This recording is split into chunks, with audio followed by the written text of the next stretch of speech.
nightmares about a world of echoes, in which there are only echoes and echoes of echoes and echoes of echoes of echoes, reverberating forever down the empty corridors of my mind.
Okay, so I should be talking on stream now. Hello, everybody.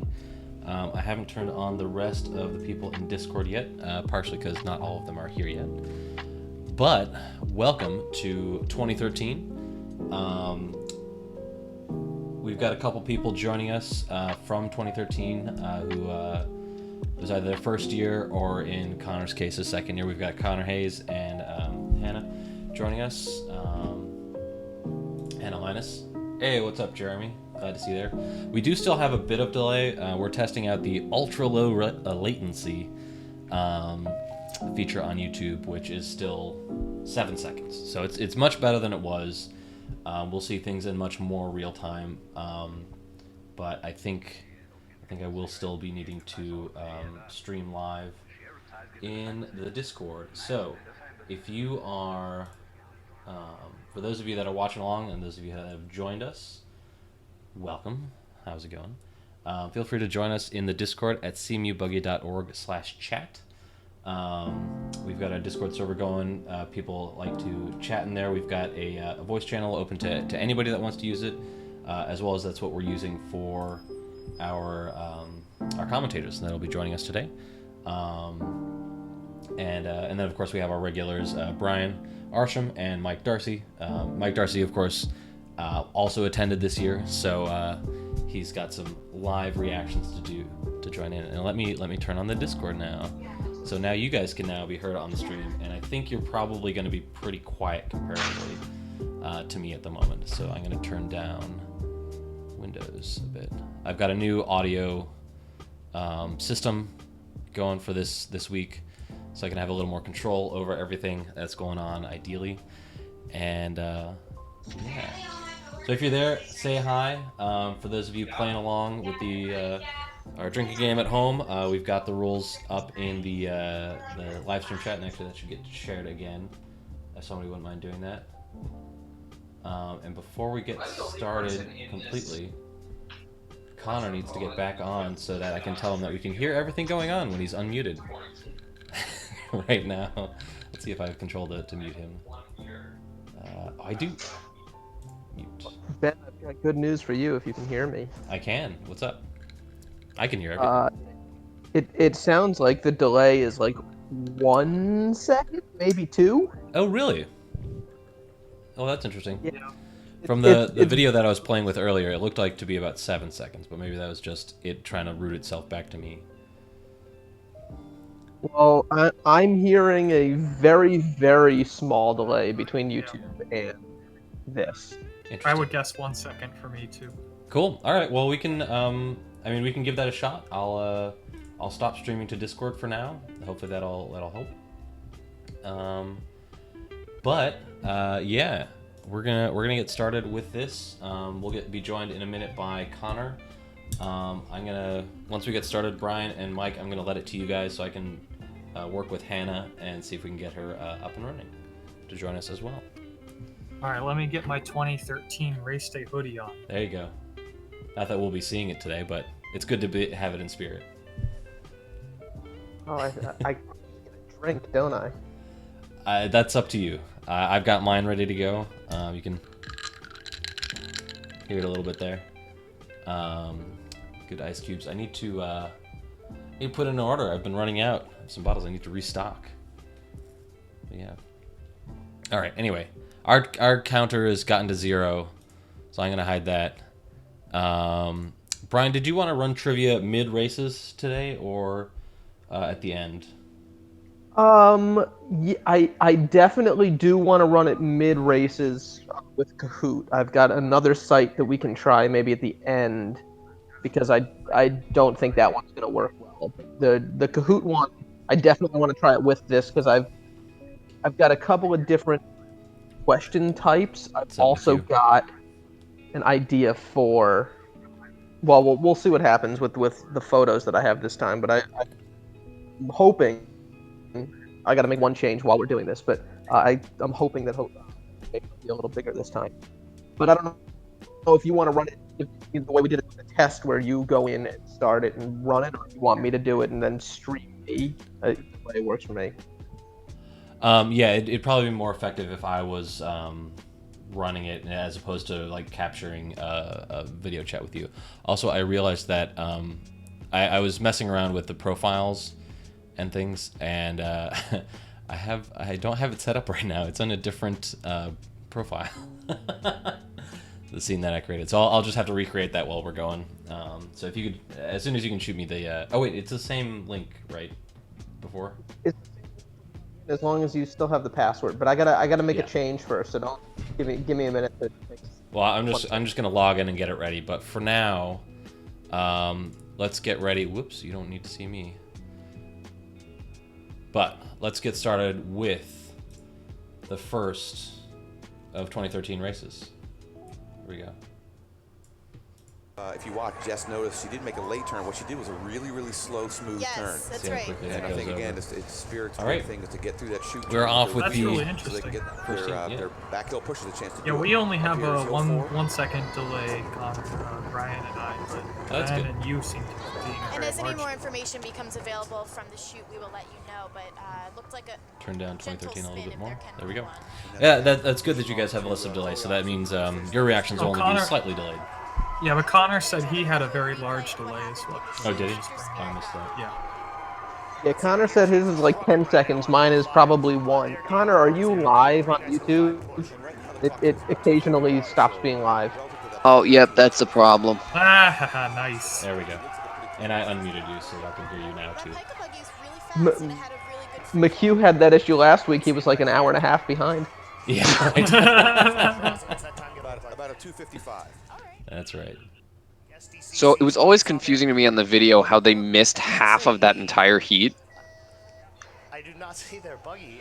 Yeah. This is really interesting. Fun Right now, facts it's about just that one, which I will SDS. tell now, is that No, it's the just- actual okay, video, not only did they miss half of that heat, This is a one buggy the race, and timing this is heat interesting where SDC, was a bit of an issue. so you Spirit don't was necessarily expect Spirit them ran to the be a timing heat, squad that's but going to be Spirit's beating it. flaggers But if didn't you know have that they were someone running a on top, timing heat, of course, maybe it'll so be they a ended. little more space and They got get to a the bit of flagging time. area, like they watched from Flagstaff as their buggy passed. Hopefully CIA was there to flag for them. But I don't think CIA's flagging spot at the chute is the same as Spirit's, It's a late shot. and Yeah, I was the gonna say, buggy that shove is nearly very spun far out down, in the really chute. close to the crosswalk. Yeah, maybe. she carried it deep. If you want to look at a Which good is shot, I definitely think not that's what you Spirit's want shot for a that they did timing was heat. really good. She timed No. the shot really well. The SDC pusher seemed to Now, want if to you follow. notice as it was coming downhill too, I'll try to point out on the next heat, there was like 3 white lines. At one point in time, Fringe was trying to get speeds of different buggies on the push-offs, so they drew these white lines out and then sat out there with a stopwatch. But the lines were too close together, so they were never able to like actually get an accurate time from up there. Two buggies. So it's possible they could roll an exhibition I'm tomorrow, curious, but, Ben. I don't know if you're still Stop paying shot time attention. 108, Was this the Yep. first? C team, it's not bad, not comparable. This is the first video. Comparable to the This is the second video. time. The first one was the Spirit one where they cut in halfway First one through. was the I started it right at the first video that we had, which was that second or that hill 4 to 5 and finish, Jess, what do you see and that was it. You know, That's all we it have. seemed tight going into the shoot, and then she was very wide outside of it. And Oh, SDC okay, has so we tended to do that in the past. missed. I don't know how So they we were missed going 1.5 into women's practice, heats. But it's possible that's just how she feels more comfortable. It did look looked like it might in have addition to the slowed down timing coming out heat. of the chute. So women's heat It turned 1 his toe a was little bit actually and shoved Pika us A, Siget Going B, and and now CIA. taking the hill 4 Uh, push. it wasn't all that interesting. Pika Hill 3 You know, didn't you pick think up about the wind, very well. I'm not sure But what other it's than doing. that, It's kinda swirling around now on that I the know screen. that, I will go back and maybe upload those videos. The women's heat 3, the one we chimed in on Hill 4, is actually very exciting because Avarice actually spun in the chute. But we don't see it because they were already past that. Is Avarice spinning in the chute exciting or expected? Good question. Depends on the year, I guess. Yeah, Mike, you have any insight on that? Respectable CT time. Nope, no comment. Classic SDC. Buggy, they have them actually at about a 247. So these may So, actually have Mike, been was this the longer first times. roll Hill for 5 is really Vice? motoring pretty good right there. What are we looking It at? was Yeah, 2013 women's. Yep, that's right. Yeah, 52, so about 252, that's my 253. buggy. This was my second year being head mechanic. My extra long single builds.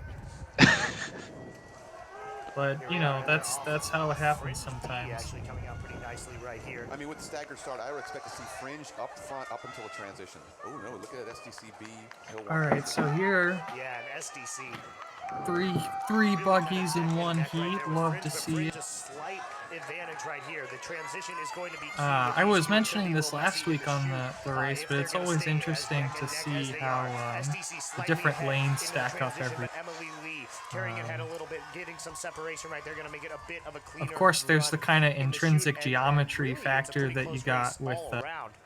the first lane having the I inside can't tell if she track. got a good shove. I couldn't see But her. the conditions of the road in the 3 lanes, was for pretty good at whatever 23 reason, seconds, seem but I'm to not sure if vary a that shows lot she could year to beat it. year. Yeah. Yep, and And SDCB looks like this one was pretty close right now pretty into the free fine. roll, and this is where There wasn't the too speed massive of the buggy, of the an quality of the advantage buggy, to being both of in one these of the really 3 nice lanes, buggies here, going through the chute is really gonna it help can you really solve affect that Yeah, kind now of this is like probably a better buggy. melee It's up at the extremely top of efficient, the like Andy hill said, right it after broke the the shot. record, and If you know, people I don't aren't know thinking too much about the about kind of Beacon's road build, conditions on but the uphill. I anticipate Mouse is much faster.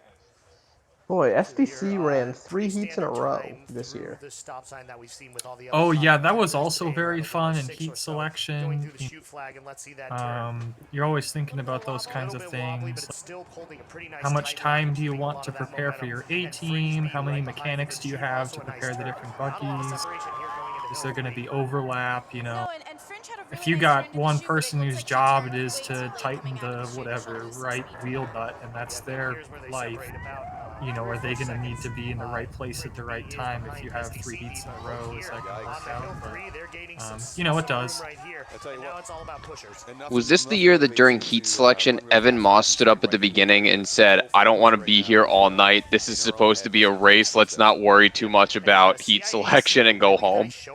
Yeah, I think he said something like that. That sounds right. All 3 buggies on the same screen, except for at the start of the race.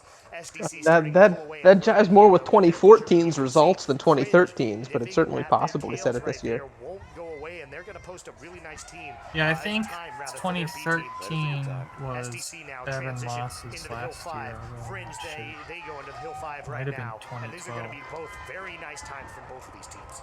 It looked like Fringe probably lost some Also, momentum keep on in that mind that one of the transition, rules of the so drinking SDC game will is if you see probably yourself on the find some nice broadcast. roll for that. For me, I wasn't there in Let's see here. 2013, This so this is gives the them one the year that I top won't see time myself. of the But day. for everyone At else, 2:41, Connor and Mike 2:42, specifically, 2:43, just gonna be aware. cross at about a Oh well, 2:45. there's me, but Both both of these will be a breeze compared to 2014. I was the shoot flagger in 2014.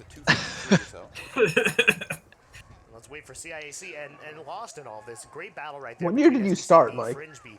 First year was CIAC having a 2011, really, race day really nice roll 2011. for a C team And right that's there. their new buggy, so So wait, that's you really were promising. shoot Hopefully flagger the your mechanics, senior year? pay attention to that, Oh think about yeah, what was dude, different I between was this so one and excited others. for retirement at that point. Oh, this is the best. Emily Ostrin's push technique. Swim. Oh crap! Apparently, I helped catch. I didn't realize that. The bar is literally at her mouth, so if she were to like trip and fall into it, she'd break her teeth on the push bar. Looking to upset perhaps. And Sigap A goes out there. They're beginning to get a little bit of separation here. I'm sure that there are some buggy parts that look like forbidden snacks. Push bar could be a chocolate bar, I don't know. Very tight to the edge right If there. I put this on voice activity, do you hear the sound? That's a nice hill one, about 23 seconds up to this first transition line. Lincoln Hillary passes it off right there in the hill Okay. two. Of course. Just sharp, checking. Really fast hill too. So important. Yeah, hill two. Because the problem with using the Discord or using the Nice hill YouTube two shot stream right there. to then listen is Women's fringe it's C I probably hear not myself moving very talking quick, in but there Banyan and is still then fast despite being yeah. built in 2000. Yeah, I just mute the YouTube. Adjusted to the shove right there. Yeah, I was just I kept the stream unmuted in case I had to hear in case someone said something interesting. Ah, In this case, Couple good the reasons to do that, especially commentators today with the wind. You can are actually get a little protection from those trees. The only Will, challenge there is Bordick, the and road Jess. conditions and Jess Thurston was in the booth. any kind of debris that might be here. About a 106 stop sign time. Since we skipped the introductions for that, What we've been seeing today. for those of you watching at home, those are the voices you're hearing underneath our new voices. As you get closer to the curb, the road kind of. all right, folks. What do you think about flag construction? Should your flag be kind of like long and floppy? Should it be short? Should it have a big giant neon metal, sign? Yeah, and that's one of those things. What's really the ideal flag? Well, I think SIGEP this year just went up to Bob O'Connor, stole 2 of the flag poles from the golf course, and put some flags on the end of it and called it a day. Yeah, right. Does that show that like you spent the maximum amount of time, preparing your pushers and your butt, and so like it doesn't matter like what the flag is, right? Like, I don't know. I could see that. Yeah, I don't know. Back when I was a student, and I think I said this last week, I was told that the flaggers you had to keep 1 foot on the curb, otherwise you were DQ'd. But I was also told that the flag, like, obviously the stop sign had to be yellow with the black X through it, but the other side had to be an orange flag. And that also was very clearly not true. I don't know why I was told that. But so my view of a proper flag is orange on one side, yellow on the other, and ideally, a long enough stick so they're not going to run into you while your foot's on the curb. But yeah, that's my ideal flag construction. So in your flag, does the flag like kind of hang from the stick, or is it got a pole through the middle of it so that you can kind of like flip it around? Is it an actual like flexible flag, or is it a signpost? You mean like a 1 stick or 2 sticks? No, I mean like a Like a double-ended or a single-ended flag. Yeah, double-sided. I don't know. Yeah. One side is like orange. Signposts have the stick in the middle. Yes, one side is orange, one side's yellow, stick in the middle. Or like a CIA style where it like rotates. See, I was always of the opinion, do not make the stick metal because it's going to get cold. And then beyond that, I wanted them to be big enough. I heard the same thing as Brian with you needed to have your foot on the curb. And according Jeremy was also told that, so this must have been a thing going around at some point in time. And then what else? And then I just told my grandmother what I needed, and I was like, "Hey, you want a project? You want to sew me some flags?" So Apex still uses my my grandmother's flags. Oh, and speaking of Apex, this is your heat? Yeah, back when our women's teams were kind of thrown together literally after truck weekend. Yeah, that's the way teams do it. We would just put a bunch of names of people who were our friends that we thought we could get out to push, throw them on there, and then like convince them at some point. And then, on race day, just hope that 6 people or 5 people showed up. That was about how it worked. All right, so pay attention to Spirit in the chute, because there's some speculation that something happened, and I don't know. I can't really tell anything happens, but at the same time, the buggy got significantly slower. Looks like a very tight turn to me. But I didn't see anything other than, it's Spirit, and they don't carry out their speed very well. But I mean, I got to tell you, Connor, one thing that you guys did with Apex, I mean, that thing carries speed like nobody's business. Yeah, they had actually a really nice Well, it roll weighs with the fact that they 45 had pounds. It experience better. pretty well. Wait. I guess it's just like it.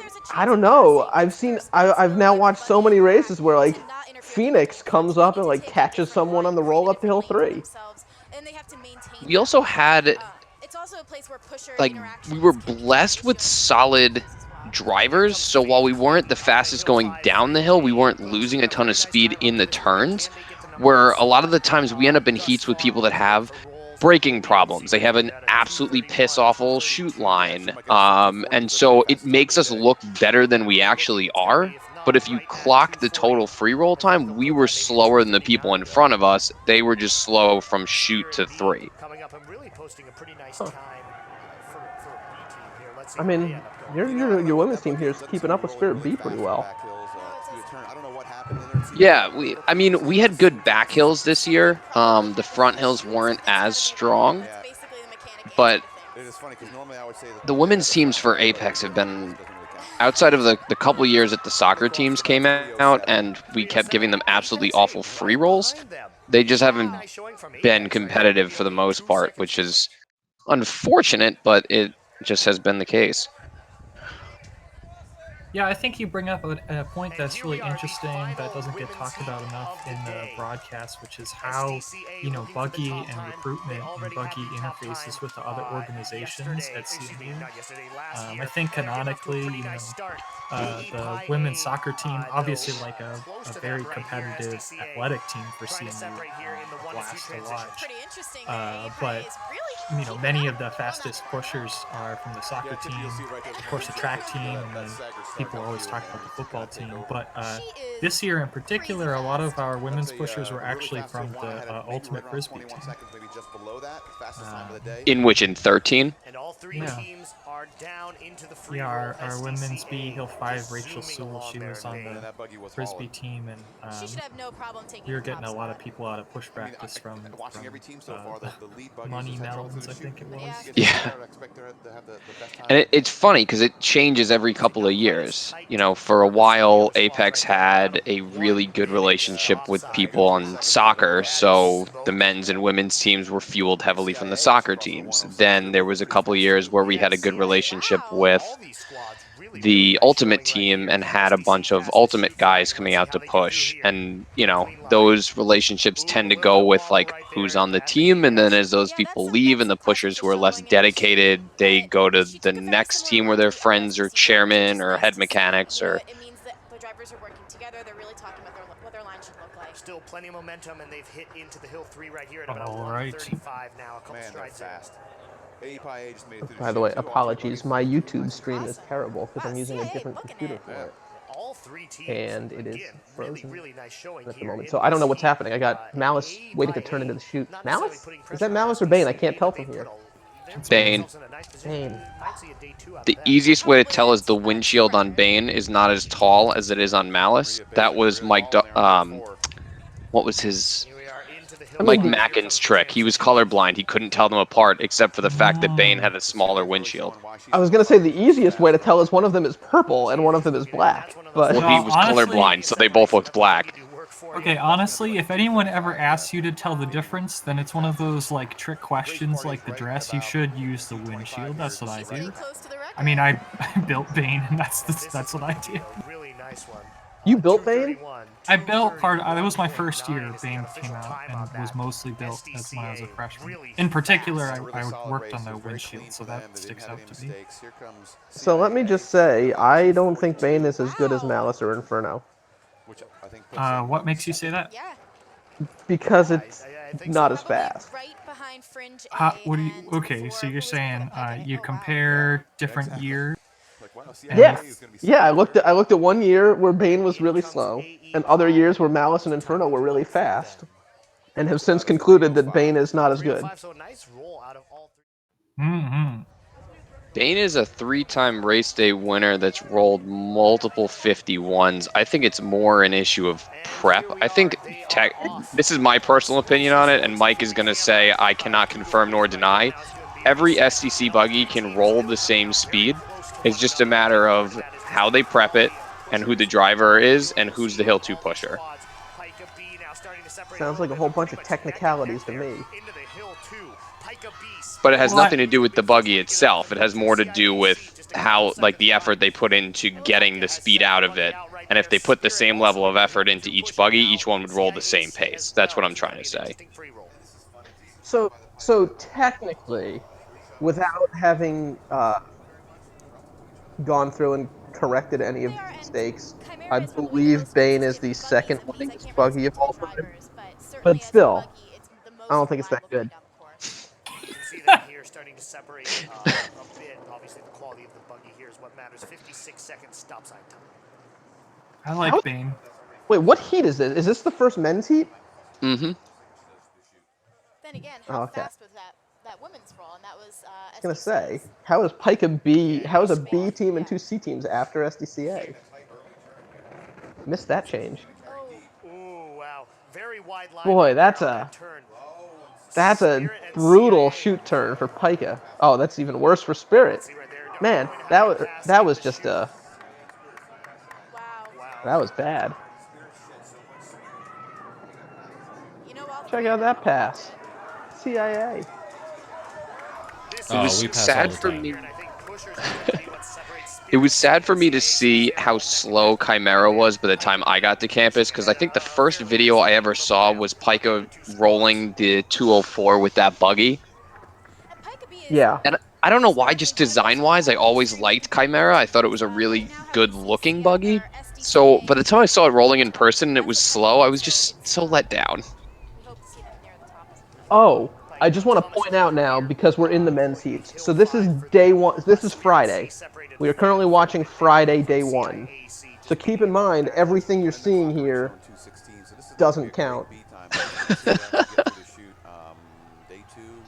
My notes on actual Friday, day 1. Here we go. Oh yeah, because it got rained out like super late or something. What was that? You want to explain what happened? Yeah. So as you can see, it's getting a little darker, and it continues to get darker and darker and darker. And the rains came after heat 4, but that doesn't mean there's not plenty of excitement, including this heat featuring our very own Connor Hayes. You want to talk us through this one, Connor? Sure. So we lined up against SIGEP B and figured that we were going to beat them over the hill. It was going to be close, but they gave us a time that was much slower than we had anticipated. And I was also slower than I thought I was going to be. Look at that hair. So right here, I almost fall on my face for the first time. And then I do it again. Oh, man. So at this point now, I'm already turning to our Hill 1 pusher screaming, we need a reroll, we need a reroll. They cut us off. I've done that before. I did that with once. I claimed that they passed us unsafely because they passed from the outside or from the inside instead of the outside. Did not win that argument. Well, yeah, there's no such thing as being cut off or passing unsafely. You got to complete the pass, right? Doesn't mean you can't request a reroll for it. Oh yeah, you should request rerolls for anything that you think is deserving of a reroll. Watch this rollout. The shoot turn is awful for Mamba. That's the problem. She was way wide, had a big slide. We even had a slide there, but we still were able to pass them because they just had such a bad turn. They scrubbed all their speed. I mean, it's crazy. But the other thing too is we tended to use a set of wheels on race day that we didn't roll any other time during the year. So you'll notice a trend with Phoenix that pretty much consistently it out rolls what the Hill 3 pushers are expecting. And where do those wheels come from? Well, I'm gonna just say nothing on that one. But anyway, all three of our back hill pushers were last-minute substitutions because of guys getting injured. One guy tore his ACL, the other one tore a labrum in his hip, and the third one pulled a hamstring training for a marathon. Here comes Sig at B. Here comes Sig at B. Are they gonna get there? Xavier Contreras. Ah, that guy haunted my dreams. What a bummer. That is Buggy, ladies and gentlemen. Absolutely. Good comment there, Will. Absolutely, that is Buggy. So the funny thing about that was we lost, but we expected to lose that heat, so like we weren't even mad that we lost. It was just like, thank God we got through it and put up a time that was, I think, 6 seconds faster than we had anticipated. So out of curiosity, was there any discussion between day 1 and day 2 that maybe you should reorder the heats? No, it never got brought up. Really? Because like you knew there was going to be an issue again on Saturday. Nobody brought it up. We sat down in chairman's and nobody said anything about it. Fascinating. So this is my favorite heat because Naval Razzi, this is what is eventually going to be a trivia question. Has already been a trivia question. I believe Naval Razzi is the only team to ever complete a race on a race day, not be DQ'd, so have an official time, and yet not have an official finish. Never having actually competed. Because yeah, they that's interesting. come back out on Saturday.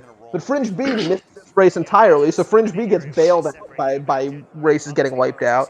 And Yeah, and that was an argument that did come up during chairman's was, what do we do about the teams who got disqualified the first day they rolled by either missing a heat or they spun out? Do they get a chance to roll the next day? Yeah.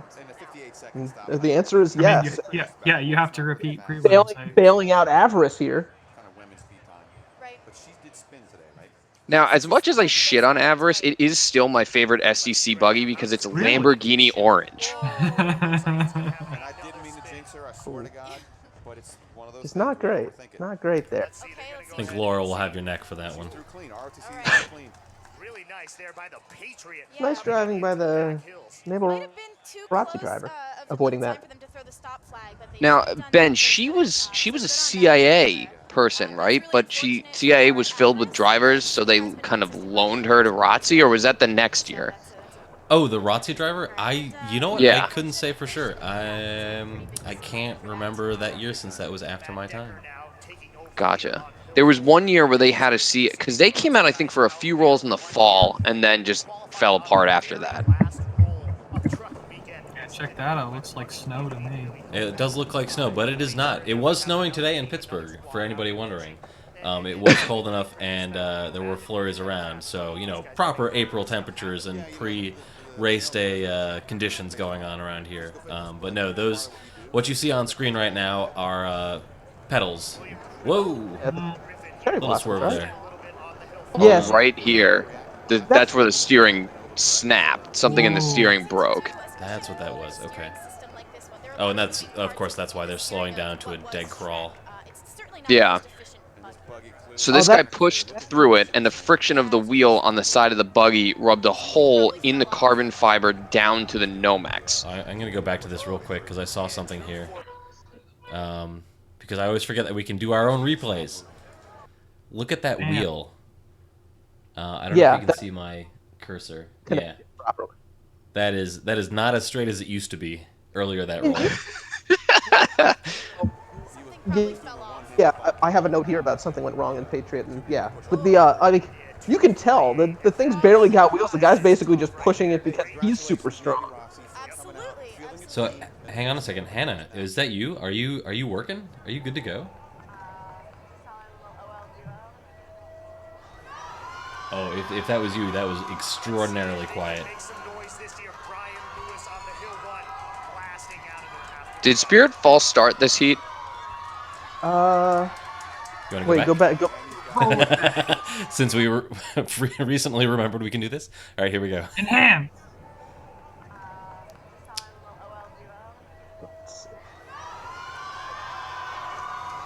What do you guys think? I can't hear the. I can't. Oh, you can't hear the thing. All right. One more time. I'm gonna turn it up. All right, hold on. Let me turn up my volume too. Yep. Oh, it's gonna be extra loud then. I think. Okay, here we go. Oh, now we get some feedback. Yeah, hold on. Oh, it does. Let's see if they can make some noise this year. Brian Lewis on the hill one. Oh, he blatantly false started. That wasn't even close. That was pretty bad. Yeah, Now, that's ridiculous. Did they get called for that? Did they get DQ'd for a false start? I don't know. No, but again, the heats don't count. And yes, Dia, I am abusing the shit out of this power right now. Absolutely. Let's do tape review all over again. Oh, he didn't do the roll this year. Was it the same pusher? Now let's see the free roll, so key. We know they have the with roster from pushers. 2014. This can be really the determining factor in what their standing is going into tomorrow. Can we talk about their paint job? Is this not the time? Because it's fantastic. It looks great every year. Trying to see how fast I can pull up the roster from that year to see if it was the same guy. Ben Antoine, I think was the guy's name, right? Correct. Being left pretty far behind here. No And now they rosters. approach This the is ship. 2013. How is that line gonna go? You know, she has to carry as much energy as possible. Yeah, writing the 100 Years of Buggy History series is just like it messes with my mind because like I just wrote 2014, so I have all the 2014 stuff in my head. That was the smoothest turn I think we've Watching seen. 20, it's all crazy. I totally forgot that roster document, that spreadsheet I created, would have, or would start to have heats from years that we're covering now. Rub his boobs later. Yes, this is his senior year. Maybe he knew that they false started, and he's like, well, I'm not gonna use up my flip now. So I never understood this era of Spirit when they did their Hill 3 pickups earlier than they had to, and then their transitions, the guy is running an extra however many feet because they're starting at the beginning of the zone. He's like way before the zone, running next to Evan. Like, why are you going to run an extra 50 to 60 yards that you don't need to do? You know, my guess is they're taking advantage of the fact that you can pace and it's legal, but I'm of the view that pacing helps. Whoa, I had never thought of that. But yeah, the only person allowed to pace is the other pusher. Yep. So, I don't think it's worth the extra running effort, but that's really interesting. In theory, the Hill 2 pusher could start at the starting line as well. Well, doesn't that break the 5-foot rule though? So as long as you're like 5 feet up the hill. No, I mean as long as you're giving a little bit of a buffer. So is this day 2 or is this a heat from earlier that now is playing? No, we are now on Saturday. Yep. Okay? This is day 2. So SAE got a reroll because they missed on day 1. This is very well. Okay. So what this is women's reroll 1. This is a women. No. This is why I like making actual titles to the heats. SAE women's, CIAD women's re-rolling from the women's prelims on Friday, but I think that's right. count as their final times. The SAE re-rolls was due to them not hearing the countdown on day 1 because of a megaphone malfunction. I don't know the reason for... CIAD's reroll was because Everett spun in front of them and they got the break flag. Definitely not looking like they'll crack into the top spot here, but a pretty nice free roll nonetheless. Yeah, those timer malfunctions in 2012 and 2011 were wild. So some of you who are mechanics, talk to me about Exactly. They just want it to be stanced, man. I get what you just did, Connor, and Bordick does it repeatedly on the broadcast. I think you've done it on the broadcast before. Yep. What does that mean? What is the? If you ever see a car rolling down the boulevard with its wheels poking out, most likely they got the bass turned up loud and they're dropping the bass. Okay, that's fair. Underglow. Car with a camera like this. Especially on that Hill 3 pickup. You got to get out to the boulevard. That's what it again should be, but since teams didn't have much experience going into it, they probably didn't get to time these pickups. Ah, man. before transition has happened. All right, so Willie has a response on Spirit about why you start running well before the transition zone. He says he imagines it's to improve the transition. It's easier to time if they're side by side. Either that or they're showing off because they have better endurance than the rest of us. Again, this is women's re-rolls. Following this, we'll have one Which is re-roll, also and then very after possible. that, we will get underway with the men's They do. finals. 4 to 5 transition coming up right here for the SAEA squad. Sounds like we might be getting a Josh Hickson to join us on the stream. Jackson! Not to spoil things, but there might be a trivia question about that. Oh, speaking of which, I don't know, Ben, if you want to try and set up the trip, I fixed the one thing that I wanted to fix. Good high five. Separation right there. CIAD a few seconds behind right here, and it's looking to cross a 350. Now that we're officially on Saturday. Excellent. I'll get that switched over. Yeah, when do you want to start that? The good one, just whenever. Hold on, let me see if there's some dull heats. But that is pretty accurate right. Boy, so many of these questions will be obvious once these heats come up. Yeah, we can start it. I mean, it depends how quickly you can get it up, but we can start it after Connor's running. What I have is men's heat 2. Shouldn't it be men's heat 3? No, men's heat 2. All right. That's weird.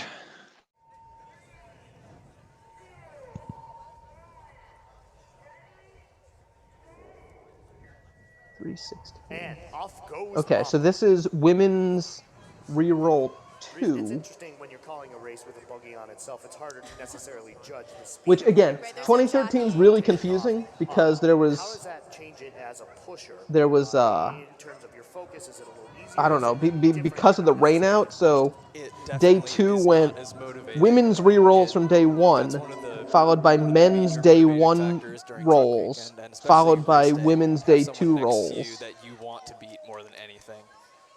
But for one reason or another, that may come up later. I can't remember. Was it an incident? The women's finals. Hold on. Do I have the right year about this? She didn't have a lot of speed Give me going one into sec. it. It's not too surprising, but she did get a good shove on it. It seemed to pick a good spot. Yes. Okay. Women's finals were canceled.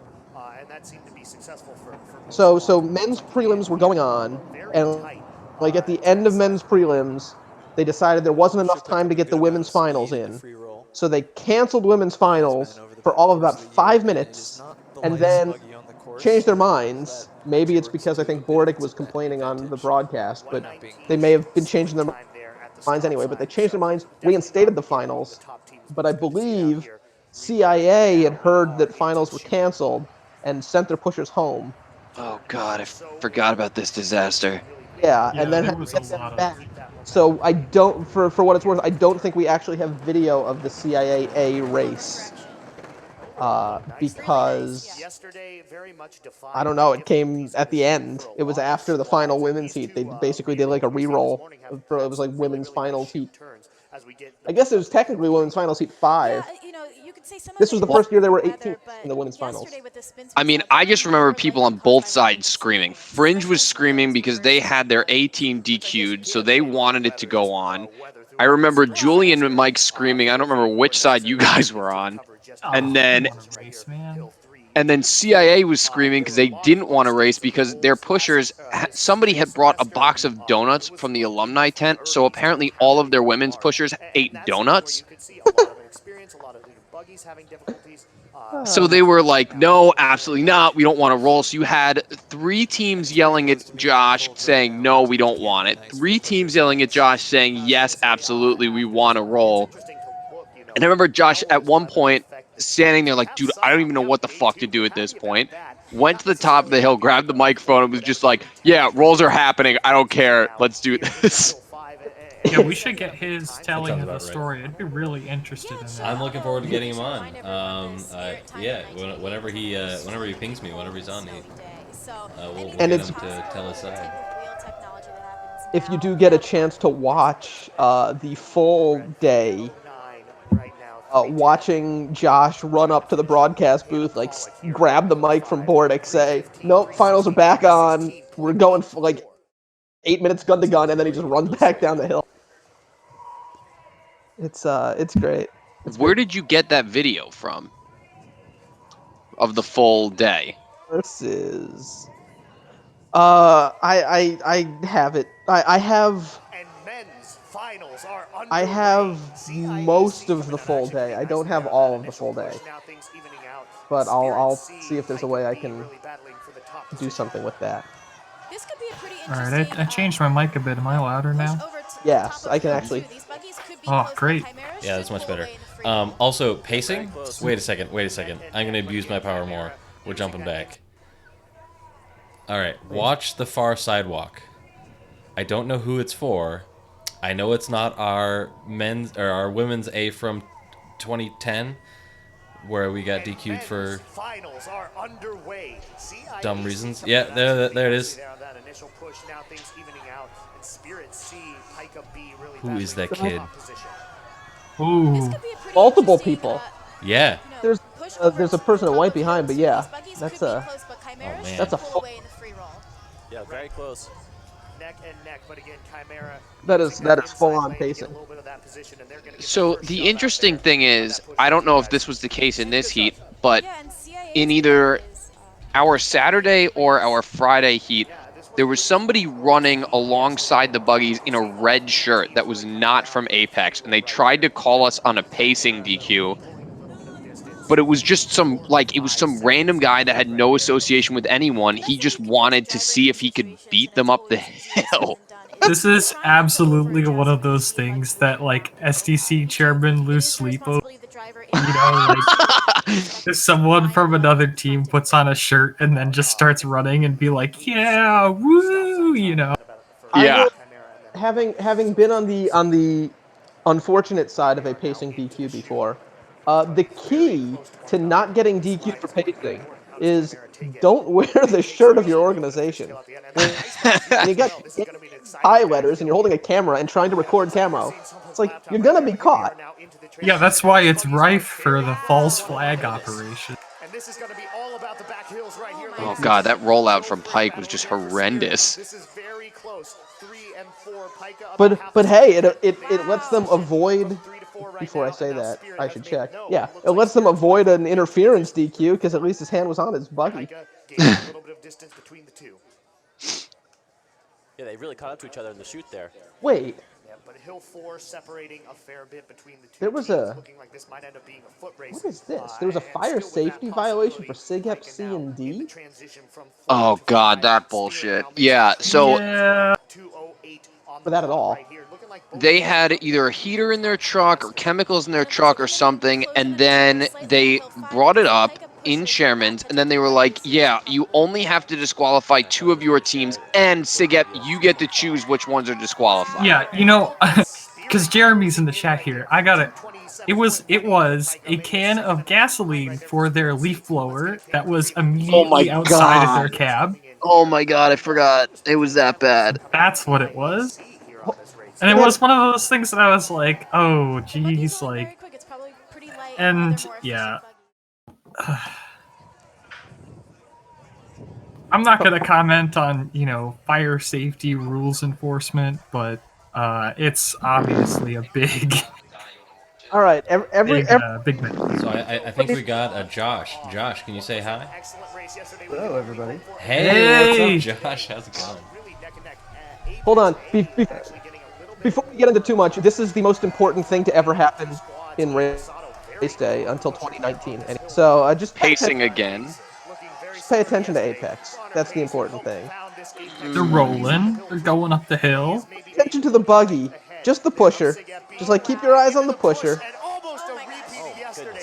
He's so slow. Keep your eyes on him. There we go. Remember that. Oh no! Oh god. How did that feel, Connor? So, first thing that hit me was it ran over my foot, and I'm like, up in the air. Hey! So I'm up in the air, and I'm like, oh, this is gonna be painful. Before I hit the ground, I get hit in the back of the head with a push bar, and then went ass cheek first into the pavement and cheese grated my right ass cheek off on the ground. So now I'm getting evaluated not only for the fact that, like, I have somebody that is dressing my ass, I have somebody evaluating me for a concussion because I got hit in the back of the head with a push bar at 15 miles an hour. I would say you were probably concussed because you were nice to me after race day. So I love you, Connor. I love you. Oh no, Josh and I had many run-ins that year. It was not a good year for the two of us. Let's put it that way. Yo, we hugged it out after race day. We hugged it out. You make a great point, Dia. Let me abuse some power a little bit here. Yep, here we go. All right. Oh, replay! Just because. All right, so I'm gonna walk you through this one. So at this point, I'm like, oh shit, he's coming. Gotta get it off. Shove off. Good shove. I'm like, yes. Now I'm just watching it. Rolling Thunder comes up behind me, and then bam, I'm on the ground. I had no idea what happened. Oh god. Also, you did a number on Rubicon there, because like that buggy is not moving, and I don't think it ever went quickly again. Oh, well, what? Bam! It's like, oh. That's the cut for the blooper right there. So the best part about this is, I'm like finally starting to get my wits back about me, and this girl comes up to me. She goes, "Oh my God, are you dead?" And I'm like, "Who are you?" She's like, "I was driving Rubicon. I thought I killed you."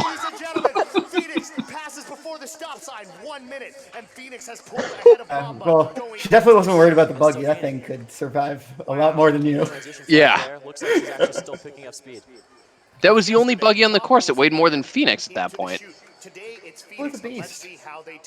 You guys had a custom flag with Apex? Yeah, I told the story earlier. My grandmother made them. I know, but in my mind, that was just a regular flag that she made. No, she's got a red with the white chevron on it. That's a regular flag. I mean, yeah, they still use it. That's pretty cool. And well, 14 was the ones they use now. 13s were too small, so I had her made another pair. I'm sweatshopping my grandmother for buggy flags. Also, I want to point out in the picture-in-picture, it's separating now, but like the buggy that ran you over and lost all its speed almost caught up to Mamba. Like Mamba was clearly having issues in 2013. I think after I graduated law school, I went to work at a firm in New York, and I think what was his name? I think it was one of the people who built Mamba. Like I mentioned before. Peregrine? I can't remember. It was either Peregrine or Mamba actually worked at the firm with me. No kidding. But I'm blanking on his name. I know, great story, right? The only one that I remember was somebody saying that there were enough bolts on the bottom of Mamba to spell out Blada sucks. Oh, is that what it's? There were a lot of bolts. The only thing I had were that it was enough bolts to spell something about him. Oh my god, I got lightheaded laughing so hard at that. I believe they're pushing in jean shorts. Is that right? Fantastic. So anyway, now that Connor's fun day is over, hey Josh, how's it going? Oh, going pretty well. We were talking before you joined about the whole women's finals. Oh yeah. Yeah, you wanna fill us in on the decision making that went behind that, or what some of the arguments were for or against her? Oh, I thought we were gonna get to that in the stream, but if you want to jump into that now, yeah, I can give my side of the story for sure.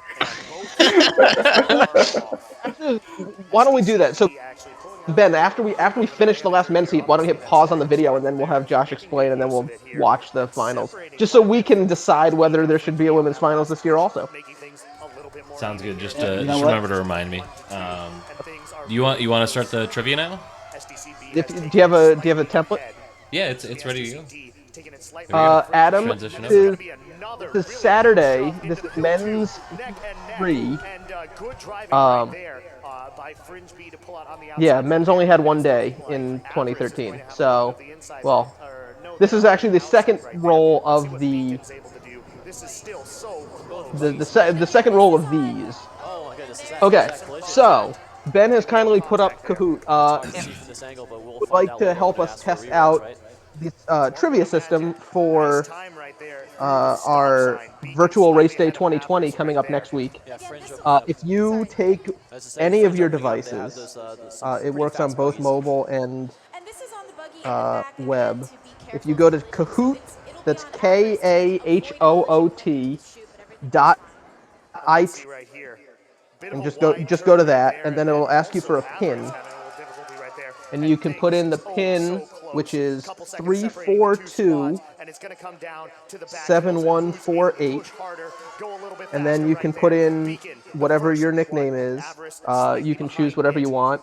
No one's stopping you, but Beacon keep in now mind, going into the transition from 3 to 4. don't Avarice go too maybe crazy. 2 seconds behind there, and it looks like Fringe building a little bit of a lead right here. So a question on this Yeah, heat they're to definitely Mike pushing and pretty good in these back Josh. hills. Did we ever You can see a lot confirm of whether or the not these active two shooters buggies seem made separation. contact, This or do is they where just the get very push close? preparation and training really comes into play. I would need to rewatch. Yeah, I think we're going to need a replay. Yeah, Ben, if you're still there, let's why don't we rewind? Well, after This was second heat of the second day, right? What do you want to this rewind is to? this is heat 3. Just go. Three. Let's go back to the beginning because we've been trying to set up the. I can also give some context of whatever the final decision on whether or not they touched was on this one as well. I remember this. Yeah, so this is men's heat 3. It's Fringe B Beacon versus SDC D Avarice. Day 1, Fringe B did not make it out to the starting line, and Avarice spun. The third buggy in this heat was supposed to be Enrazzi, but thanks to their steering collapse in Hill 5 on day 1, they did not roll. So that's what this heat is. Oh, look at all those people. We got so many people in trivia. Yeah. Neck and neck, and good driving right there. So here we go. A little overexposed on there. the outside right there, and it's looking like Avarice is going to have a little bit of the inside. Or no, That's they're on the outside right there. Let's see what certainly Beacon's a near able to do. there. This is still So I remember John Deezer staying up for hours on end trying to match Avarice's color as closely as possible for Beacon, which is hilarious because they are almost identical. Yeah, I was going to say. I just put it in the chat. I didn't even realize he had done that. stop sign. Beacon slightly ahead of Avarice right there. Yeah, Fringe. All right, I remember. Yeah. As I say, Fringe That was a opening up, tough they had one. those some pretty fast buggies. I mean, did they collide? Oh, this was one of those where you have to run to the CMU TV truck and get them, and you run in on race day. And so this CMU TV doesn't necessarily know sweepstakes. At least they didn't. They didn't interact with me much back when I was chairman. So to them, it was the third heat, and some dude comes busting in, going, "I need a replay of the top of the free roll right now." And they were like, "Who the fuck are you?" Or sorry, "Who are you?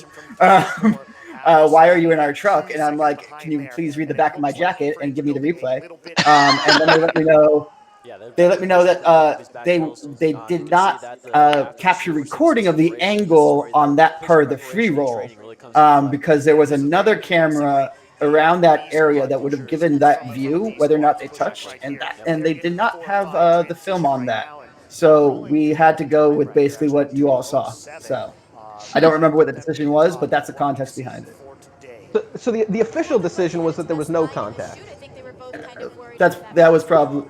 Yeah, I mean, from watching it right now, it looks like to me that the Fringe driver saw out of her peripheral vision that something was coming up or along those lines and just swerved a little bit. I didn't see, because if there was contact, you would see a little bit more shake in the buggy, I would say. It looked more like a turn than, a bump. Yeah. No, that makes sense. It's also just funny because that's one of the few times that an SDC and a Fringe buggy would race each other without the two of them having fairings. Yeah. All right, are you guys ready to go? All right. Yeah. So Connor's mom has entered the trivia, so you can. God damn it. So you will see on your device that there's just colors. The colors will align with the options on the screen, so make sure you're looking at the screen to see what the question is and what the choices are. And a nice push too, a lot of power in there. How are they looking going into Which organization made its first ever finals where it promptly got DQ'd for a spot safety violation in 2013? This is all 2013, by the way. These are all great choices.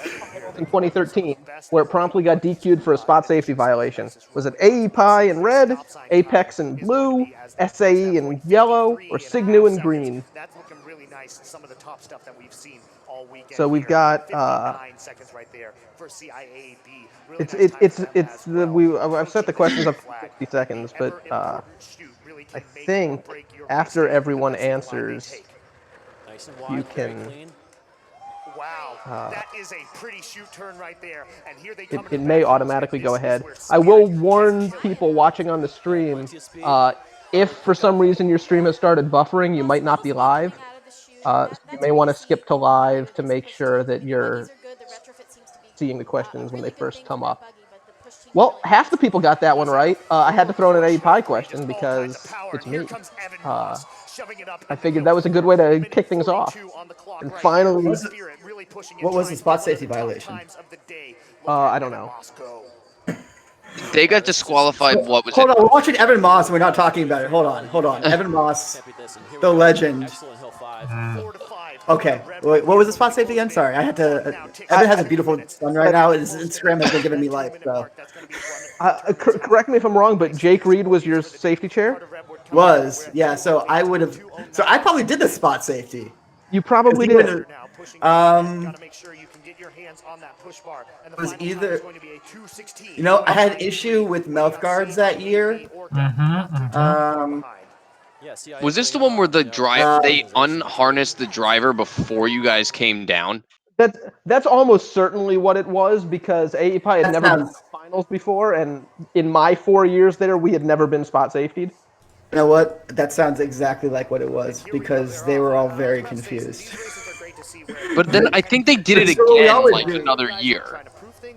Yeah, they got DQ'd for spot safety two years in a row. And I think it was the same thing both times. They had unclipped their driver. Yeah, you would have learned after one. So for anybody wondering, speed counts. The faster you respond to the trivia, the more points you get. So here we go with question number 2. Yeah, we've got some different styles of questions this time, so just be aware. But yeah, question 2. This is a puzzle, so you have to put the top 4 men's teams in order from first to fourth. Oof. So order them on your screen in the order that they came in. 2013. 2013. Nice hill too, and Vice. One of those should be easy. Pretty well. I mean, it's another STC buggy. Yes, but I think you only get credit if you put them all in the right order. Oh, interesting. Sure that I get it wrong. As they head towards the chute.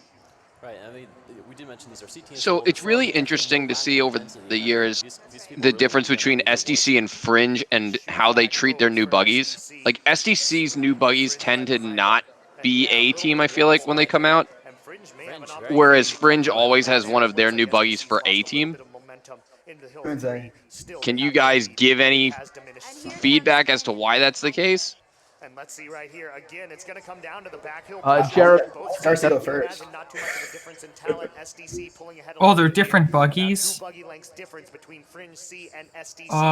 The handoff goes right there. Buggies. Yeah. Hill 4. Same goes now. Sometimes you make a different buggy and it just doesn't go on your A team, so you don't put it on your A team. You're giving it all you have.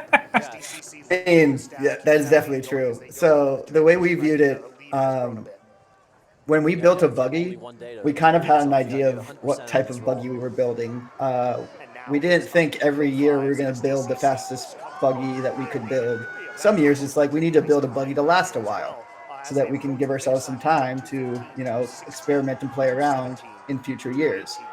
It was kind of a real deliberate, sense of, is this buggy going to be something that has things that we haven't tried before, or is this buggy going to be all the stuff we've done before, just better? And so that contributes to whether or not where they fall on race day. And generally, if we had a fast buggy that year, we wanted to make sure it made design comp, so we wouldn't put it on A team for both men and women's, because men's A especially has a history of not necessarily finishing the race, or not being qualified to finish the race. So gotta make sure you got hedge your bets. Yeah, I like Josh's answer. That's a good one. Oh, CID, how sad you look there. Dia does make a good point about Fringe, though, which is that if they're A or B team, they've got a much better chance of making or winning design. Question 3 All coming right. at you. Who was the sweepstakes chair in 2013? Also to be noted, CIA had Yeah, I fell behind. That's why. Pushed there. Our timer is not quite working, but a really fast stop sign time right there. Yeah, just Let's see. Who do I think it is? I know who it is. It's this person. Yeah, the free roll here has really opened it up. You I'm can see definitely Barracuda's right this rolling on all time. cylinders.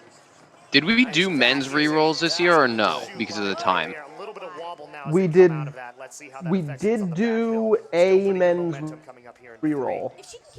Oh, who thought it was Men's reroll. Pachella? He was 2012. I miss that guy. I miss Lars too. I didn't really know Shellhammer that well, but I miss the other two guys. My main memory of Pachella being chair, like I remember him from other things, but of him being chair, because it was after I graduated, was me winning a lead truck auction with a water bottle filled with not water, and just sitting in the lead truck with him being like, yo dude, you want some? And he'd just be like, nah Ben, that's okay. He's a great guy. I mean, he was helping out with the Rolls reports for a bit, and I think he's gotten busy with work in the reserves. But I would love to have him back. Yeah, he might not indulge in all the fun, but he won't spoil any of the fun. That's for sure. I remember when I first met Pachella as a freshman, I thought he was like a 30-year-old man, and like they hired somebody to run this thing. I didn't realize it was like all student run when I was first messing around. Poor Pachella. That's I wish he was here to defend himself against you, Connor. Because I can't. Suit race. Oh, here we go. Michael Saida. That could not be fun. Oh, a very sad Quasar before it became even more sad. Good for them and good for CFA. Here's a question that I actually don't know the answer to. Does CIA still use any of the buggies with those removable shells? No, I have them all. Okay. That's not actually a lie. I have all but 2. I didn't think it was. I don't have Conquest or Mirage, but they're still in Pittsburgh, and I know where they are. But I have Stealth, I have Quasar, I have Firebird, and the 2 shells from our very early buggies, Streetcar Named Desire, and Black Magic. Good one. All right, so I don't remember the previous heat that Banshee was in. This heat has Banshee, and Banshee's fucking awesome. I don't think the previous heat was Banshee. Yeah, I didn't see it, so... Yeah. What was amazing was how far he pushed that buggy off from. Like, he was nowhere near the transition zone. Like, maybe someday we will get a very cool story about the tiny wheels, like a blessed Mr. Estes has shared about the various urethane compounds. I mean, that wouldn't be an Estes one, but the tiny no, wheels, it wouldn't be an Estes story. No, you're right. I mean, I can tell you the tiny wheels are a direct relation to the Ultimate Speed Challenge of the Soapbox Derby competition, which no longer exists. Or not the Soapbox Derby, but the Ultimate Speed Challenge portion of it. Yeah, we did get a stop sign. Oh, I guess in particular, Banshee's tiny wheels, I think at the time were quite novel, and I still haven't seen other pike buggies running with the tiny wheels that Banshee has very frequently. So that would be really cool. You know, maybe forever from now when it's no longer so relevant, but. Well, if I'm not mistaken, the tiny wheels showed up the year before this on Raptor in 2012, and then they also ran them on Clio the last couple of years. Yep. Oh yeah, Cleo. I don't remember about Raptor. It's going to be interesting to see how that finish comes up. But of course, Now I gotta don't go recall look. either. Raptor is used sparingly, to put it nicely. Oh, I mean, I remember the Buggy Raptor. I don't remember whether Raptor had tiny wheels in 20. It looked very Maybe- funny. Maybe this is strategy there, but when you have a black buggy and it's going by, it's really hard to figure out remember how big the wheels are. It's black buggy, other black buggy, other black buggy. And we got black wheels and black wheels. Who cares how big the wheels are? It's all black. It doesn't matter. You can't see anything. It's going by. Yeah, I have no memory. I can't even remember anything about their wheels. But I know on Raceday they used the wheels that we expected, except for on Banshee. I don't remember before that. All right, we're going to the next trivia question because I realized I forgot. There is one. Going. This is a Banshee, great buggy. Great buggy. It is. Question number 4 coming up. My Name- mom's pretty good at this trivia game. Is this? Oh,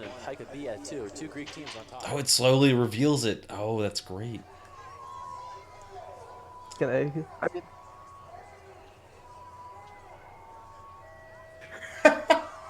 SDCB, one of those teams trying to crack under 210. Is it going to be possible this year? Spirit D actually keeping it pretty nicely with them here through this Hill 1. Team's fairly 2 people guessed Rebel Yell. Wow. I do appreciate. Well, I mean, I was the one who hit Captain America, but I do appreciate that no one went with Freedom, which is not the name of a buggy. Dave saying yes, Rebel Yell is the one with the Confederate flag. not a ton of power. Oh. But a pretty good location. Yep. I think naming a buggy Freedom would be an insult to the driver. From the ATO days. Right there through the free roll. Really nice. Really smooth. Captain America was a two-wheeled buggy. Well, a combo two-wheel, four-wheel buggy built by DU back in 1970. Rebel Yell was ATO's last buggy, I believe, built in 1980. Was it really their last buggy? I think so, yeah. Oh man. Hey, they went out in a bang. Yeah. I mean, in more ways than one, that's for sure. Right? Yeah. This is a B team, right? But definitely not one to be written off. So Ben hit next, and let's see who won. Who won? The podium.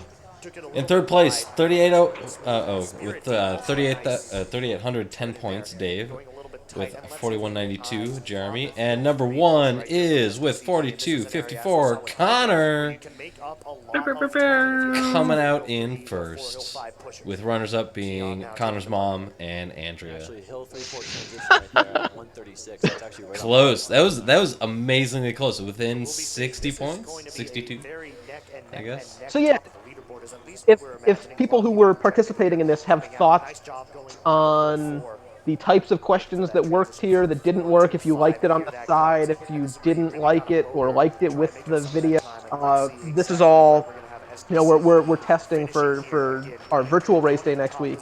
I'm gonna after we're done watching all the races, whoever wants to stick around briefly, I'm gonna try one other site, but I don't think it's gonna work very well. So we think we want to use this. But any thoughts?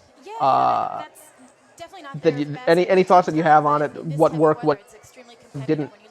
We have basically one more to test this before we go live with our much bigger event.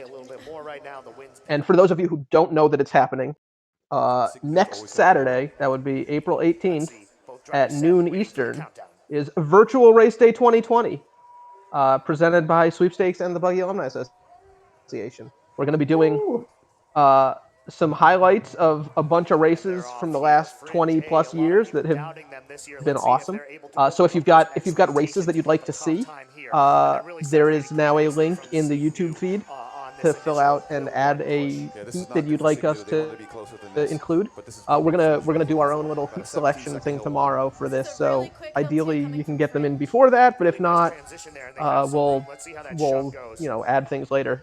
But yeah, so we've got that. We're gonna have trivia. We're gonna have some stuff for seniors. We're gonna have an alumni panel. We're gonna have all sorts of good stuff. So all of that Saturday, starting Saturday, next Saturday at noon. And then Tom Wood's History of Buggy presentation will be Sunday at noon. And that will lead right into the virtual Carnival 2020 award ceremony on, I believe, Instagram Live, where if you follow our Instagram page, CMU Buggy, I believe we're still working out the finer details, but I believe at the very least the Buggy Awards will be on there. So yeah, follow us on social media. Also, join us in Discord, and it's going to be broadcast on the Spring Carnival Committee's website. Okay, there you go. So it's all Fringe A to finish up here. It looks like it wasn't too big of a collision or anything like that. Sorry, there you go. I got distracted by the race that we were watching. Ben, you want to rewind that and? Sure. Yeah. How far back you want? You want to restart the race or just a free roll? Yeah, restart the race. Restart the race. Absolutely. Here we go. All right. We have the power. We can do this. But if you have thoughts on trivia, let us know in Discord or in the chat here or Please, yes. anywhere really. Otherwise, we'll just watch these. All right, we've got 6 heats left. I think I can have one more drink in that time. I'll be right back.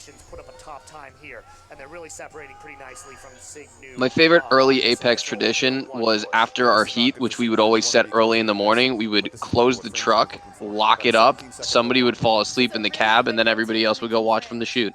Really nice transition there, and they have some room. Let's see how that shove goes. Is that do they still do that? No, because now they're actually somewhat competitive, but back in the day when we had no chance of day 2 and we just weren't worried about it, we would just pick the earliest heat we could get into so that everybody could watch the races. I actually like that idea. I mean, I guess it's a little different for an organization like Apex where maybe it's, the people who are in Apex are heavily interested in Buggy. It's a little harder from a fraternity when you can't even get people to come out to cheer on your own team. Yeah. And I agree with Jess. I don't think that she was as clean as she could have been right there. And, 18 race day jitters get. We did have more teams. Yeah, that's a good question. The truck. So Dave Singh is asking in YouTube why the truck locations and configurations change. Josh's answer was that we have more teams back then, which is true. But also, I don't know. Every time someone leaves, someone moves, and then I assume that the relocation of booths had a part in it too. Definitely, that was a part of it. And with less teams, it was like we had designated spaces for the trucks. So if you have less teams now, you can have space between the trucks, and somebody wants to move over one space or make some space in between each other. It's going to look different for sure. But and we don't need to have the trucks up and down the Hill 1 anymore because those teams, we don't have that many teams. So. Nice. By the way, if there are any current or recent graduate students on there, current students or recent graduates in the chat, any chance that Signu may have considered building a new buggy, as we saw a crate spin here, which they tended to do for most of the. I'd love to see them get a new buggy. Oh man, gotta grab that push bar. Gotta grab that push bar. Yeah. And that is why we make sure that we have a new buggy. Actually, no, that wasn't a new buggy that year. Never mind. That was the previous year where we had one of them crash. Right there, and here we have the 1-2. By my time, that was the King of Hill 1 right there. I think Beacon was new in 2013. And now the ever important. Beacon was 2013. I was thinking of the year before. I was thinking a year or two before when Bonsai had that wheel issue. He slid the back end out a little bit. Was there any concern from you guys that you were going to have a wheel issue on this year, or had that kind of been resolved? No, I was sweepstakes chairman. I had no involvement with whatever was going on in the garage. Gotcha. Did you hear anything about potential wheel issues in 2013? No, I heard there was not concerns escalated to my level, I would say. Escalated. I've been working for a few years after college. It's grown up a little bit. I use big words now. there, but Mike, what was the rationale for using Bane instead of Malice as a team in 2013 and 2012? Well, was it just? I mean, or I should say, is it that? Was it a driver thing? Was it like a technology thing? Was it? Was it not a driver thing? Because you went back to Malice in 2014. Yeah, I'm trying to figure out how I can answer this in a way that, toes the company line, right? You got me with a specific question. Bane, so that's why you chose it. Is it what the Illuminati told you to do? No. 203, 204. Well, it was clearly the fastest combination that we had that year. I mean, that's definitely a truthful answer. That's amazing on a day like today, too. I think what Darcy is trying to say is sometimes drivers in fast buggies make them not as fast buggies. What is the vice versa? Like, why? Why would you wear this? What are they going to finish at, Andy? About 231. Oh, that rocks. I don't know. That was when those, what were they called? Chubbies, right? Those shorts? I have no idea. All right, so this is a men's reroll. This is the one men's reroll of the day as a result of Connor. Well, partially as a result of Connor. So why did Spirit get a reroll on their A team, but not their B team, who clearly had to brake to avoid hitting Sig FA? I would have to rewatch that heat to recall.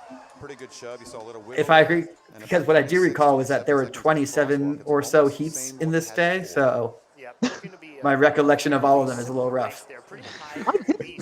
I don't even have notes as to why Spirit A got a reroll. Their previous heat. They false started. No, that was the day before. That was Friday. Like those 3 or 4 men's heats we got in after the women's heats? Yeah. Yeah, they blatantly false started in the last heat on Friday. That day, that's all I remember. I remember calling Jake Reed at like 4 in the morning when I get on my course watch shift, and I'm like, Jake, get back out here, it's snowing. He's like, why are you calling me? I just got in bed. I'm like, this is an emergency, dude. It's snowing. He's like, figure it out. I'll be there in an hour. Yeah, you know what? And that turn looked really good. Oh, I had to make an emergency call to U-Haul. We didn't think we were going to have a truck for the second day because we didn't put in an order because we knew we weren't making day 2. So we had to make an emergency call to U-Haul and get an extension, and I had to throw it on my parents' credit card to be able to get a truck for the second day.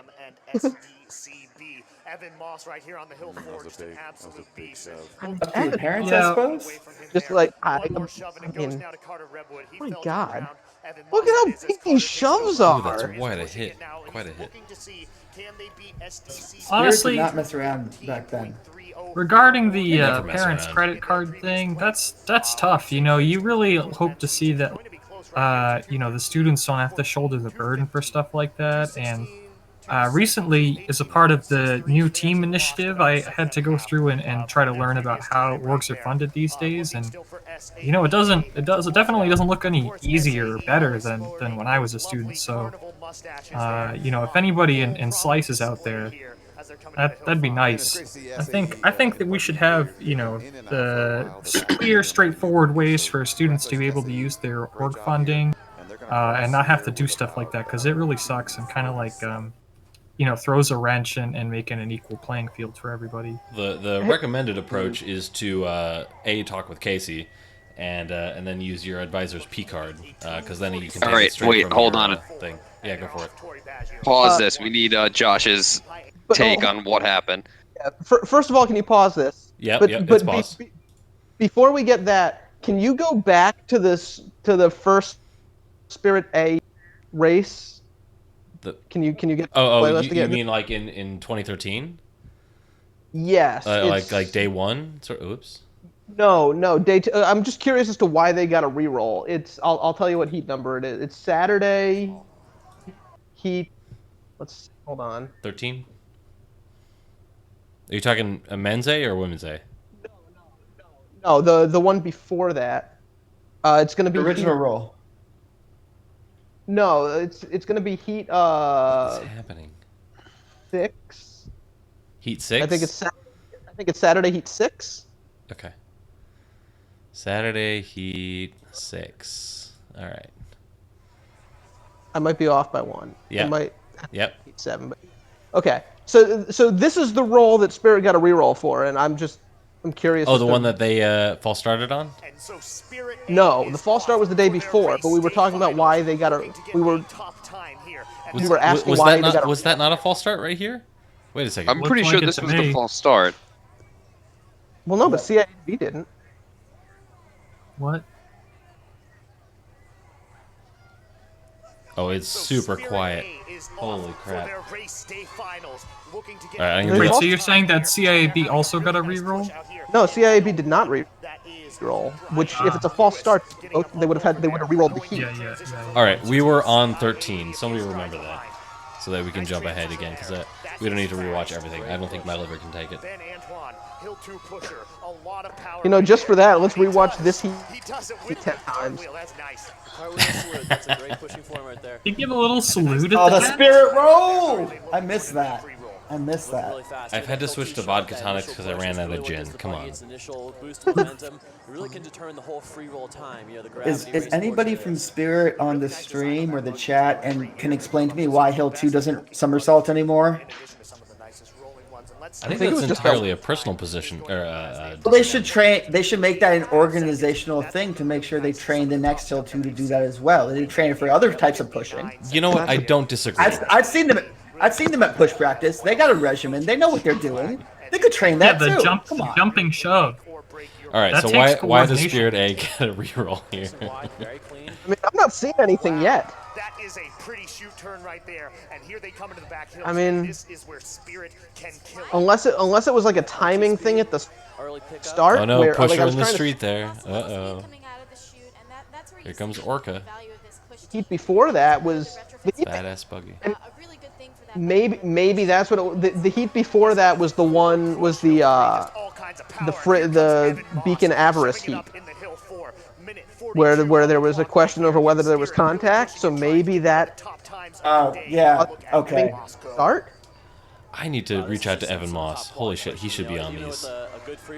Yeah. Well, I know he has a kid and everything now, and like is an appropriate adult,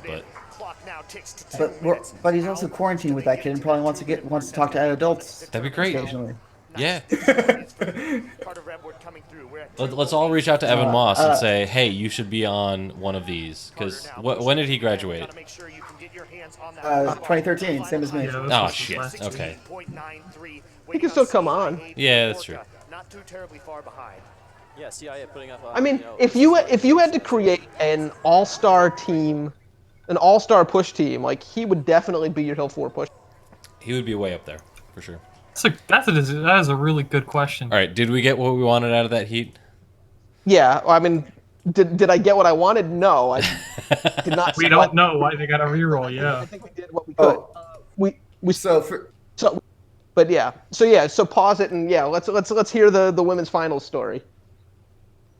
Oh, you want that? I thought we were still talking about this reroll. wait. No, yeah, we went over the women's reroll. final All right, thing, didn't we? reroll. Let's get it.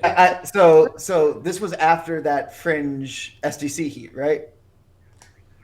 So Spirit A rolled the heat right after the Fringe SDC heat. Yes. Yeah, so I don't know. I don't know if we decided at the very beginning of the day, but we were doing 7 minutes in between heats instead of the normal 10. And then things got delayed with the review of that previous heat. And I think it was one of those cases where both teams submitted false start, submitted slips for false start. And it was kind of one of those, like, this is just going to be one of those things that we just let them roll because it's a sport and we all want to have fun. That's fair. It was like confusing situation, stuff they weren't prepared for. The timing was the countdown at the bottom of the hill was not necessarily where it's at now. There were volume issues, especially with that many trucks and the music coming out of the trucks. It was just one of those. We weren't sure if whether or not they both false started, because there's an argument that maybe CIA false started as well. But the better argument is we had already canceled one day of races, and people want to race. You know what? It's funny you mentioned that, because I think because of the extra audio going on in the speakers, I want to say that this is why I asked that we have that speaker only be the starter and not include the broadcast. And then for a few years after that, it was only the starter, and only recently did people complain. It's like, oh, we can't hear what the broadcast is doing, and it's like, this is why. This because they couldn't hear it, and because we were getting weird feedback things, is why we went to just having the starter. But thankfully, like, RCT has like fixed whatever the issue was, and like we're in a much better place now, so that we can pump the broadcast out through that speaker again, and people can hear it live at the start line. There's that little tiny speaker that actually did the buzzer that was like, what? I don't know, a 20th the size of the speaker that was sitting on the hill a few yards away. It's like a long ranger. Yeah. Well, it's whatever we get from the Timing Guys, which is literally the name of the company, actually, the Timing Guys, who run our timing system for the races. They have the Linksys system that we use. They run a long line down to the start line. It's all hardwired. That's why there are lines running up the road and the sidewalk there. Hopefully next year we'll have some sweet video monitors at the bottom, so that you can even watch the video coverage. Yes, yeah. There was and is a plan to put a couple of TVs, big ass TVs, down at the start line, so we can have the stream as well as the schedule and the leaderboard up for all the students at the start line, so they don't have to necessarily run up to the top of the hill to watch. New world. Cool. All right, here we're gonna keep going here. All right. So hold on before. So now we need this story. So this is the start of women's finals. So you want to talk us through what happened here, Josh? For this heat? Well, no, just in the with women's finals happening or not happening and getting uncanceled. Right.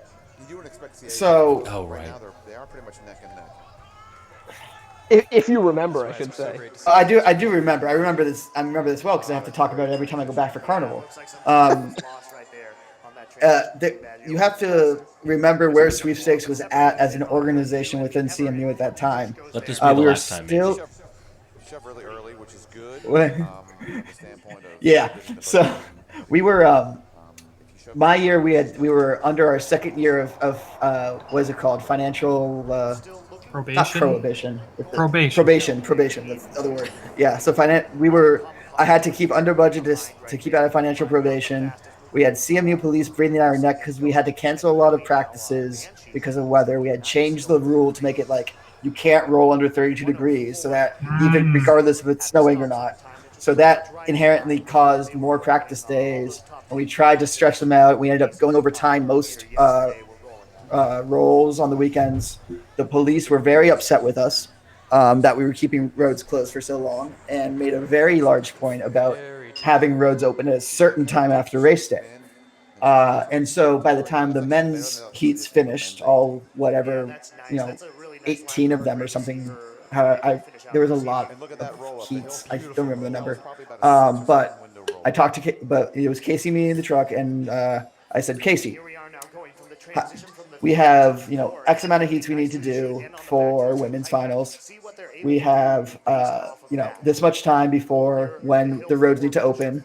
And we think it's going to take about this much time to get things off the road so roads can open. And we did the math, and it looked like it wouldn't work. And so what I did is I get on the radio, which was bad. Our radio system was terrible. Partly because we couldn't afford to buy new radios, and stuff like GoFundMe wasn't a thing. or like an idea for us because we had a budget. Why would we do that? So I called the chairman's meeting at Bottom of Hill 1. I say, all chairmen, come down Hill 1. We're going to talk about this. And I say, so we need to be off. We need to clear the roads by this amount of time. And we don't think we can fit women's finals in. Are you all okay with that? And everybody in that group said yes. I look back on that moment, looking around. Those were not the chairmen. The chairman sent some mechanic, some flagger, anybody who wasn't involved with packing up or getting the next buggy ready. So by the time everybody agreed, I said, great. We're not doing women's finals. We can pack up. We're all good to go. That's when the actual chairman start running up Hill 1 screaming at me. And I say, we just talked about this. We had a chairman's meeting. I called all you down to the bottom of the hill about this. All teams were represented, and this is what we agreed on. What are you yelling at me about? But they were persistent. I looked at Casey. I said, Casey, can we squeeze it in? And she goes, and she kind of shrugged and goes, I guess we can if we keep it tight and pack up quickly. And so that was it. Fringe B is way ahead right now. I was saying right way now ahead. it's come out way STCB is Interesting. not even close there. So now, so we'll see. So this is what we're watching now is STCB, what is technically Fringe A. I mean, sorry, technically Fringe B, but actually Fringe A. I wouldn't be surprised to see Pusher swap. Yeah, because of the push bar DQ. I forget what they got DQ'd for. On It was the front hatch came off. So if you look at Beacon, there's a copious amount of tape around the hatch to ensure that didn't happen again. both rolling 0 error wheels on this, but SDC is hanging right there. Is that? Recently, two But- of but- the most successful teams in Buggy. They definitely But Oh yeah. in Buggy technology. That would have both been of their builds Fringe into very B. different directions. Oh, it was a spot safety DQ. Oh, that's the mouthpiece one, the guard one, right? Every time there's going to be a pass. Yeah. We're gonna get that. It I looks believe like so. it Well, does, making it a little bit closer to no, the interesting so- to see what That was the year that The- Bisa was doing a hungry hippo up the back hills, right? When the hatch kept opening up every time they hit a bump. looking to go inside. In rolls, not in race day. This is some excitement right there. Maybe. Yes, because over the summer the hatch got ruined because of some humidity in the garage, and then not repaired properly. So yeah, it had some issues. But no, this for Fringe B. This in particular for Beacon was something. This was where the term the pencil test gets thrown around, because they were spot safety DQ'd because there's a large enough gap for Jake to stick a pencil in and poke the driver. So that's what they DQ for, I believe, and that's why they have so much tape around the hatch, if I remember correctly. Okay.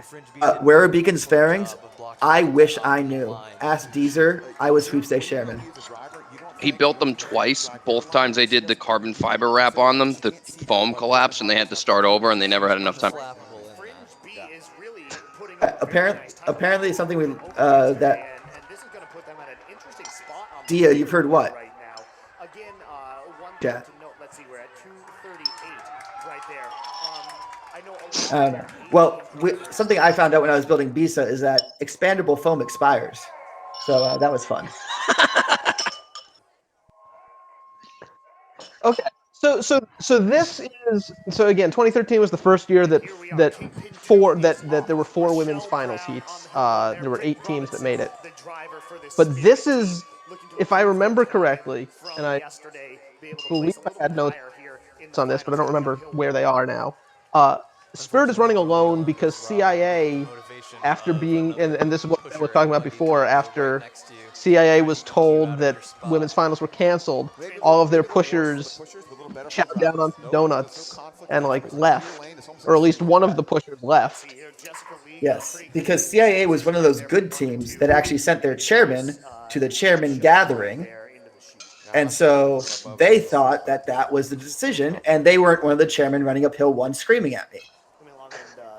So now to your point of needing to get the race done in a certain period of time, So I don't believe CMU TV has the actual video of CIA's role, which was tacked onto the end. But how much did that? How much of a problem was that letting them roll at the end? Well, Yep, so a little slower than the majority of the other squads the Pittsburgh Police Department, they talk a big game, but they don't like to follow up on things. So we went way over and never heard anything. It's all very unfortunate, ironic, and terrible, and tells you a lot about society.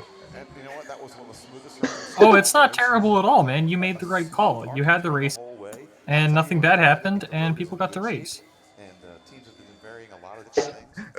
I fought the long one. I didn't win shit, exactly. Man. I didn't win anything. I lost. It was like I got yelled at either way. It was either the people who wanted to roll were yelling at me for canceling rolls, and the people who were like, we rolled, we're done. We're like, why are we rolling again?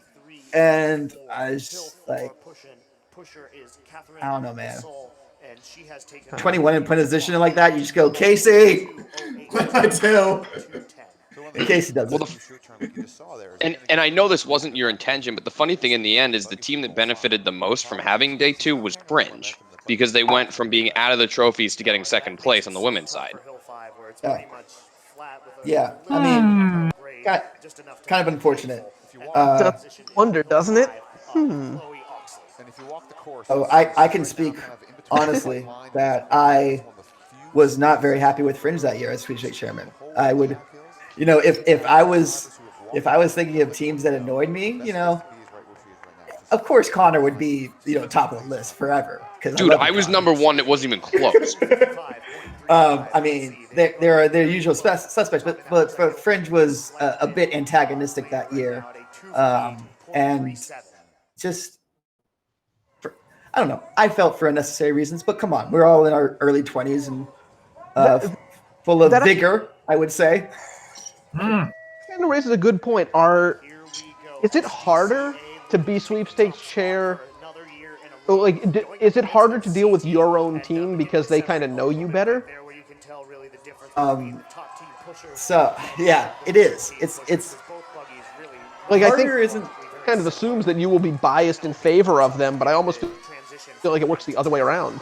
Yeah, so it's at least for Fringe, because I remember when Mackin became safety chair, which itself was a scandal at the time that there would be a Fringe safety chair who gets to look at all the buggies. It was a scandal. People forget about this. Yeah. Like, if you look back through the histories of sweepstakes and look at chairman safety chair, Fringe and SDC didn't usually show up there. And there's a reason for that, because no one trusted us. I don't know. I wanted to be sweepstakes chair, not just because I was burned out from 3 years of Buggy, but because, I thought that, I could be more objective than most people in the sport. And I made it very clear to Fringe that I was granting them no favors, and I was expecting more out of them because I trained them. They should be better than this. And that was really my message to them most of the time. I'm like, why are you not doing the basic things? And so it caused some friction. I think it's harder in that you're disappointed a lot more often than you think you are. You would be, rather. Well, you don't have bearings on the Buggy. Yeah, you also know the questions to ask, right? They couldn't get away with anything. Yeah. Well, it was kind of funny because, like, what Josh was saying about Fringe and SDC not trusting them, I remember when we were voting for chair and safety chair and all that, and it was Josh and Julian ran from SDC for chairman, safety chair, and assistant chair, and did not get voted to any of those positions because, frankly, people did not want an SDC person in sweepstakes, on top of the fact that Julian can be abrasive to a lot of people, but it really was. I remember people being like, SGC can't be looking inside my buggies. I don't want them to know what we're doing. They're going to go right back to their team and dominate for another 6 years. Well, they did it anyway, so it doesn't matter. There were some unkind words that were spoken in that election, so I'm not going to comment on the I'm not going to comment on the outcome, although, you know, generally the trend that Fringe and SDC were not chairs is true, and that's an accurate reason. What time do we have for them? 2:51. And I made it a point when I was sweepstakes chairman, and Darcy, I hope you can back me up on my memory of this, but I made sure Jake was doing all of your. I tried as much as possible to make sure Jake was dealing with you guys to not have any issues there. Sure, yeah. I mean, that was its own story. I only knew Jake as my safety chair, right? I was a head mechanic, and Jake was a safety chair. I didn't really know him outside of that context, but I would say he trolled me all the time. He was he was like, you know, pretending, oh yeah, I'm gonna spot safety you next row. I'll be like, okay, Jake. It was. I'm telling a different story. Exactly true, Josh. You were very fair. I can back you up on that. I have no complaints or whatever. That's one of the nicest things I've heard from a Buggy person in a long time. Thanks so much, Darcy. I mean, you could. Everything chills out, man. After you graduate, Connor tells the story about how I told him I'm not here to be friends or whatever. And that's a great one. Funny as shit. The first night that we were ever out at push practice, I remember we at some point had apparently gotten in Darcy's way, and then some of the people on my team were upset that he was yelling at them. So I went over just to be like, hey man, like we're just out here just trying to do our thing, like not trying to piss anybody off, but like let's, you know, be nice to each other. And he turns to me and he goes, I'm not out here to make friends, I'm out here to win a race. Turned it around and then it just went back to what he was doing without saying anything else. And I stood there with my mouth like completely wide open, like, what the fuck did he just say to me? I was like, all right, that's it. Like, not going to be nice to anybody. That's what I've learned from this experience, which I did hold true for the next couple of years and ended up pissing off a lot of people. Oh, so you're saying it's Darcy's fault? Okay, I can live with this. I like this origin story. Connor hulking out like, never again. Well, no, you know what it was? There was definitely this part of me that was like, hey, look, I'm this freshman. Everyone thinks that I'm just like this cocky guy, which like, yes, I was. But that like I had no fucking idea what we were doing, and that we were just gonna like fall off a cliff and completely, you know, fail at this. So to make sure that I was not I don't know, getting like people just walking all over us, I took on this really abrasive attitude to everyone and just basically told everyone off. That's kind of what I learned from that experience with Darcy. You know, and I think that culture has really like eased up, right? Like I inherited a lot of that from people who taught me how Buggy was supposed to be. And I think nowadays, you know, it's not like that. And I hope that, the people on my team that I taught don't see me just as a hard ass, but as a person who also is recognizing that things were changing, because it's much nicer when everybody can be friends and you don't have to worry about, inheriting some kind of grudge or something like that. Very true. Very true. I still hold a grudge against Pika. That's the only one I hold a grudge against. Oh yeah, we could all agree on that. That's fine. Pika's a whole different thing. That's a whole different thing. We gotta get Willie in the chat. As someone who was, if we remember 2013 and what Pika was going through and what keeping them in Buggy, we can be mad at Pika. That's fine. Yeah. No, Willie I'm okay with. Willie last year handed me a bottle of champagne, so I'm cool with it. Willie was not at CMU in between 2009 and 2013, apparently. Sure. That's what it is. Fair enough. Oh, yeah, that's right. Pika took over.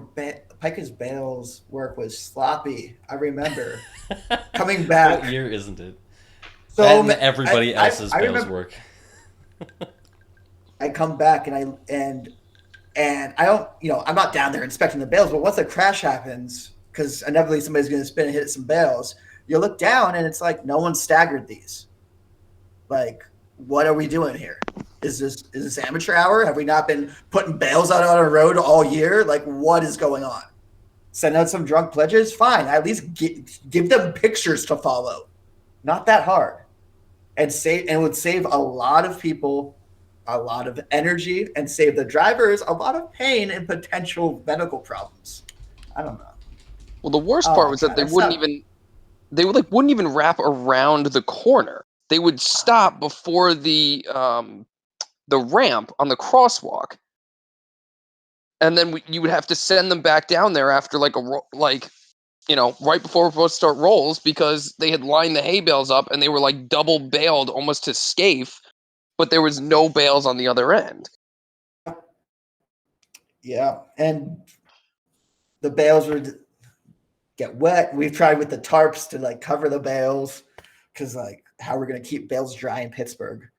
It's always a impossible thing to solve. Well, actually, I think this is pure speculation. I'm not promising anything, but with the scaife rebuild, I know Ben was looking into some kind of a bale storage solution that maybe could prevent bales from getting wet completely. Not for the bales necessarily.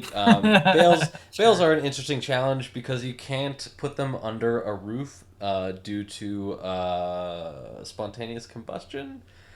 Which is a real problem with hay bales. I didn't know that. Yeah, that's why they're never stored in barns and covered and kept super dry. I'm not a farmer. Yeah, it's not something that I expected either. However, since scaife is being rebuilt, it seemed like an opportunity to potentially not buy but sponsor a room at maybe ground level with an outside door that could be used for, sweepstakes, and so they don't have to share a room with Carnival. That kind of stuff. But like an actual office, that'd be nice. Yeah. Like an office that's near the course that maybe you could put, things like the bales or the radios and, all the other crap that sweepstakes has. That actually do something in the office because there's room to sit that isn't taken over by Carnival. Exactly. That'd be nice. Yeah, that's one of those kind of things. But I haven't yet gotten a price on what that would cost. So we'll be spreading that out because we got like 2 years to figure that out, or maybe 1 year at least, since they want to build it in the next 3 or so. So I feel like their 20-year expansion plan might be from when I was in school might be delayed a little bit. Yeah, not as much as you might think though. Like the 1 year that this is maybe putting a bump into, they're working outside of this pretty effectively. This isn't gonna affect them too much over the course of the whole thing. The focus right now is on the, if I remember right, the hill dorms. Like they're gonna be not tearing them down, but they're gonna be renovating the interiors for a lot of that community. So like Hammerschlag and what are the other ones on the hill? Boss McGill, Scoble, yeah, all those guys. Scoble. Like they're getting a whole bunch of new stuff, which actually looks really cool. From what Gina's showed me. Yeah, perks of being on the alumni board. You got to travel a bit, but you get to see what some of these plans are, which is pretty cool. Yeah. That was the other thing in 2013 was when they started that plan, that like where are we going to move Carnival because we're about to build everything on Moorwood. And I remember those meetings. I remember looking at those plans, just being like, they're taking over all of Pittsburgh. This is crazy. Like that some of the things that they had planned, especially on the tennis courts, wild. Oh yeah, weird. Weird like buildings on top of buildings and like I don't know. It was awesome. Like sorry to cut you off. They have some super awesome plans there, especially for the houses that are near where the new temporary building. Anyway, Brian wants to test his new trivia thing. So we've got one more thing for you. Brian, is there a good display trivia? Because you're still here. Yeah, I'm still here, and I don't know. I've created 5 fake tests on here because this site is like impossible to use. Oh, good. So, hold on, let me hit start round and see what happens. You don't There are see. multiple rounds. Yeah, there's one round with 4 questions and then a second round with 1 question because apparently on this site I needed to mark a quote tiebreaker round in order to make a valid trivia thing. So there are 2 rounds, but there's only 5. Um, I don't know how this works. So um, if you go, I don't. Is there a way that you can? Uh, is it possible for me to share my screen to you when you project that out? Yeah. Let me. You guys Don't know. chat. Brian and I will figure this out for a second, real quick.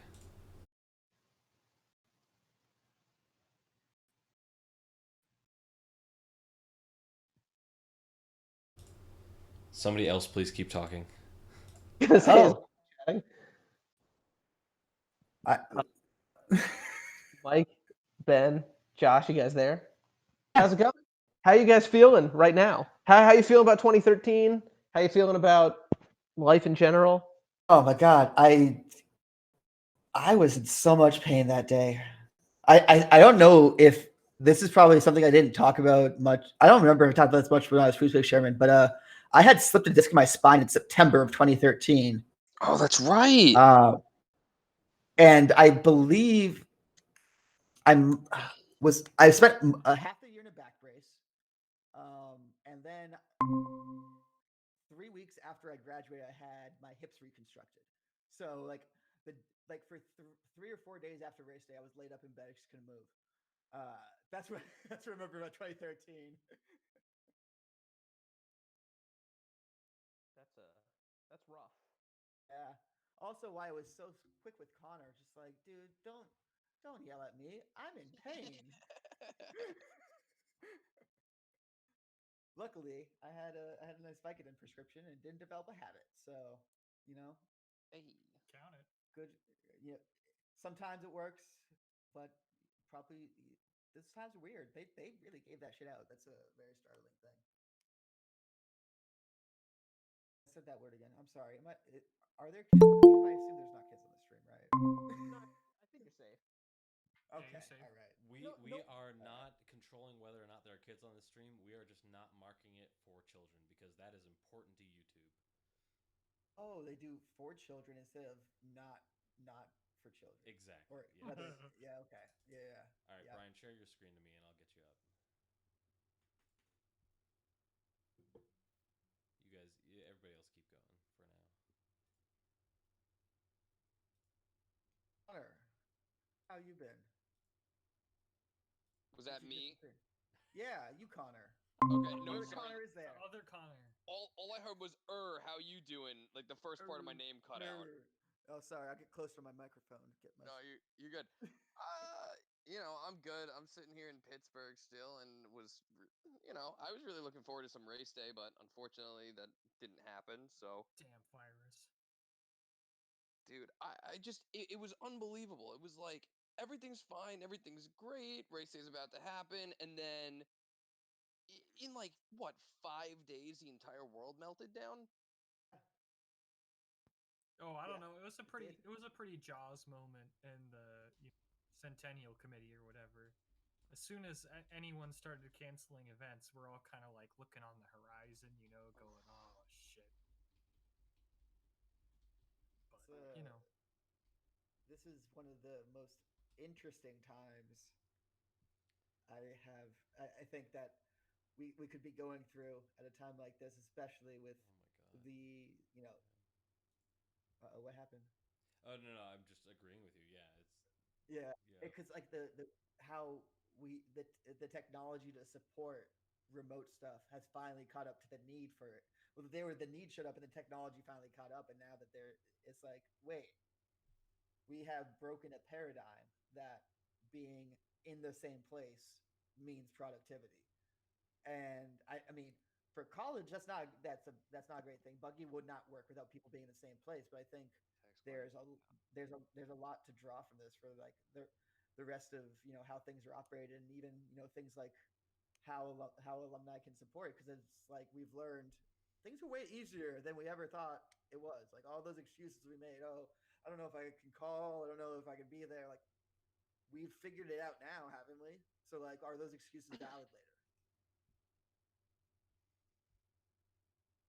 Yeah, I was in a situation where I was able to do some work from home stuff with my job, but now I don't really see a situation where I'm going to be spending, I was going to the office probably, out of every week I was going, at least 4 days, some weeks 5. Now I'm like, am I really going to go to the office that much? Once you learn that you can be productive and everybody is okay with the output that you're doing in this for your role, and also that trillions of dollars can appear and be given to people, it really changes your perspective of what's possible. And not to lean one way or another, I'm going to keep it politically neutral, but there's more things that are possible than people have considered, I believe. Ben, are you reading the chat? Are you there, Ben? I see. Okay, well, apparently we're very quiet. Oh, I think now they're talking about going up and down hill 1. Tisha. Oh, Tisha. I miss you, girl. All right, I think I got like a lag on the chat, I think. Or somebody does. Oh, hey, there it is. Voices are still very quiet, says Jeremy. Right, yeah, we need Ben to help us with that, but I don't know if he's here. Were there moderation topics? Can I ask questions? Yeah, dude, you can ask questions. It just seems the audience won't be able to hear us well. Oh, well, Darcy, who makes your wheels?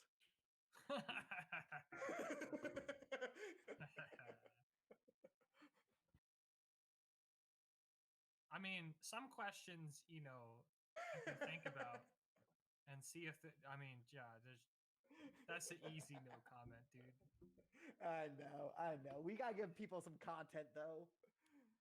It's boring if we just answer all the questions. All right. Oh, I love okay, you too, I'll tell you a story then. I was thinking. Yeah, story time. Okay, so we were talking about the safety chair stuff, and originally, I wasn't planning on being head mechanic in 2013. I was supposed to be head mechanic for just 1 year, but during the safety on truck weekend, and if I'm remembering correctly, it was in 2013.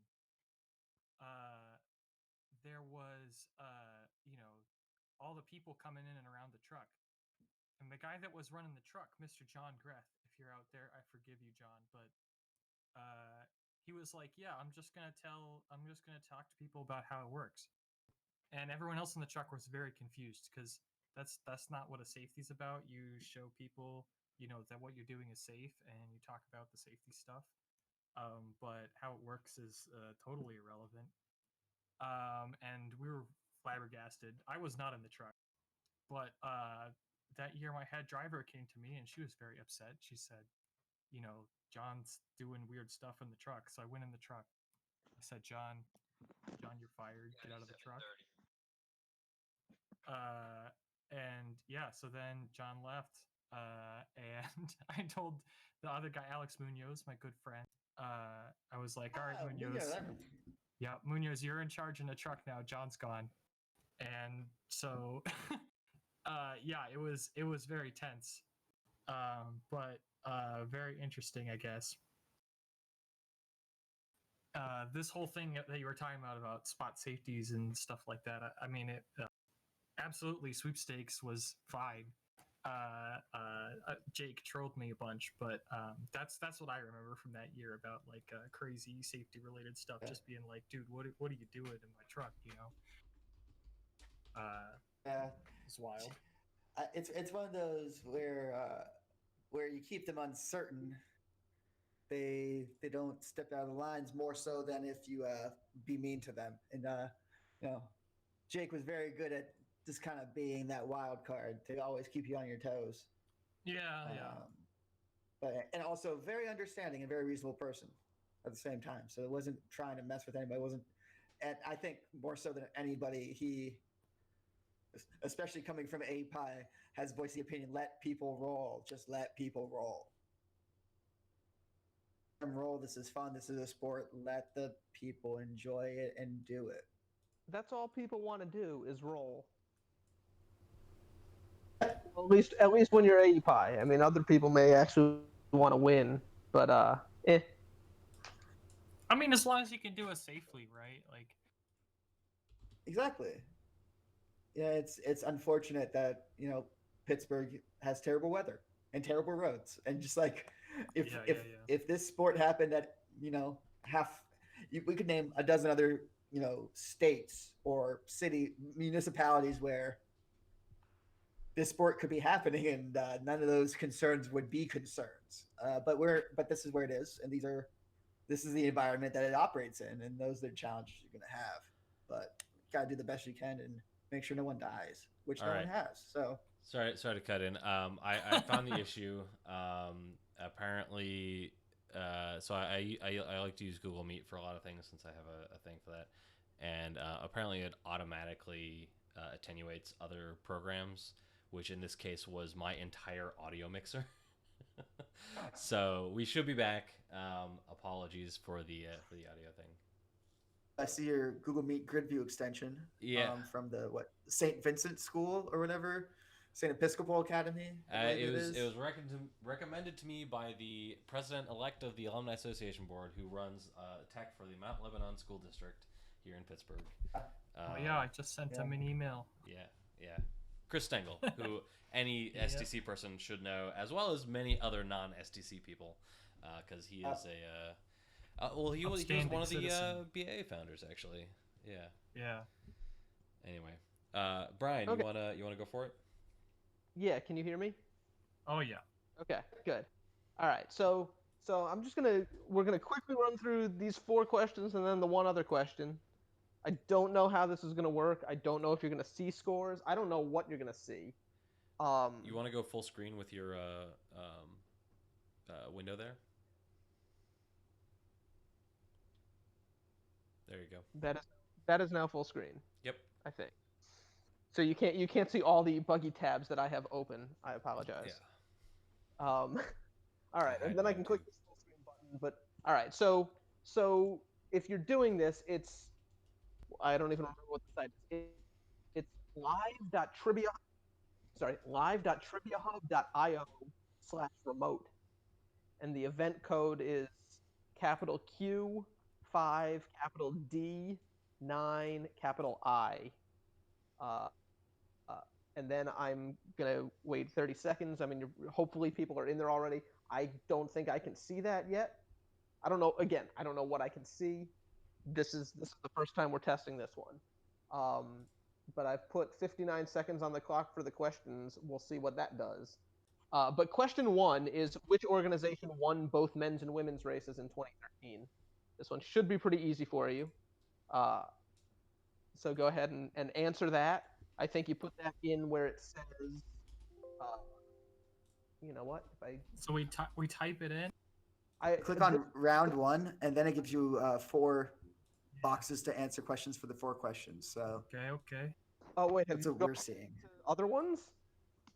It gives you the 4 answer boxes all in one form. Yes. Even though we see the questions one at a time. Yes, that's correct. Okay, so I'm going to hit start, and we're going to see what happens. Oh, it's just counting down. Okay, so for question 1, it's which organization won both men's and women's races in 2013. I'm going to skip straight to question. I'm just going to click this button. Here's question 2. How many men's heats were run on Friday? Ooh.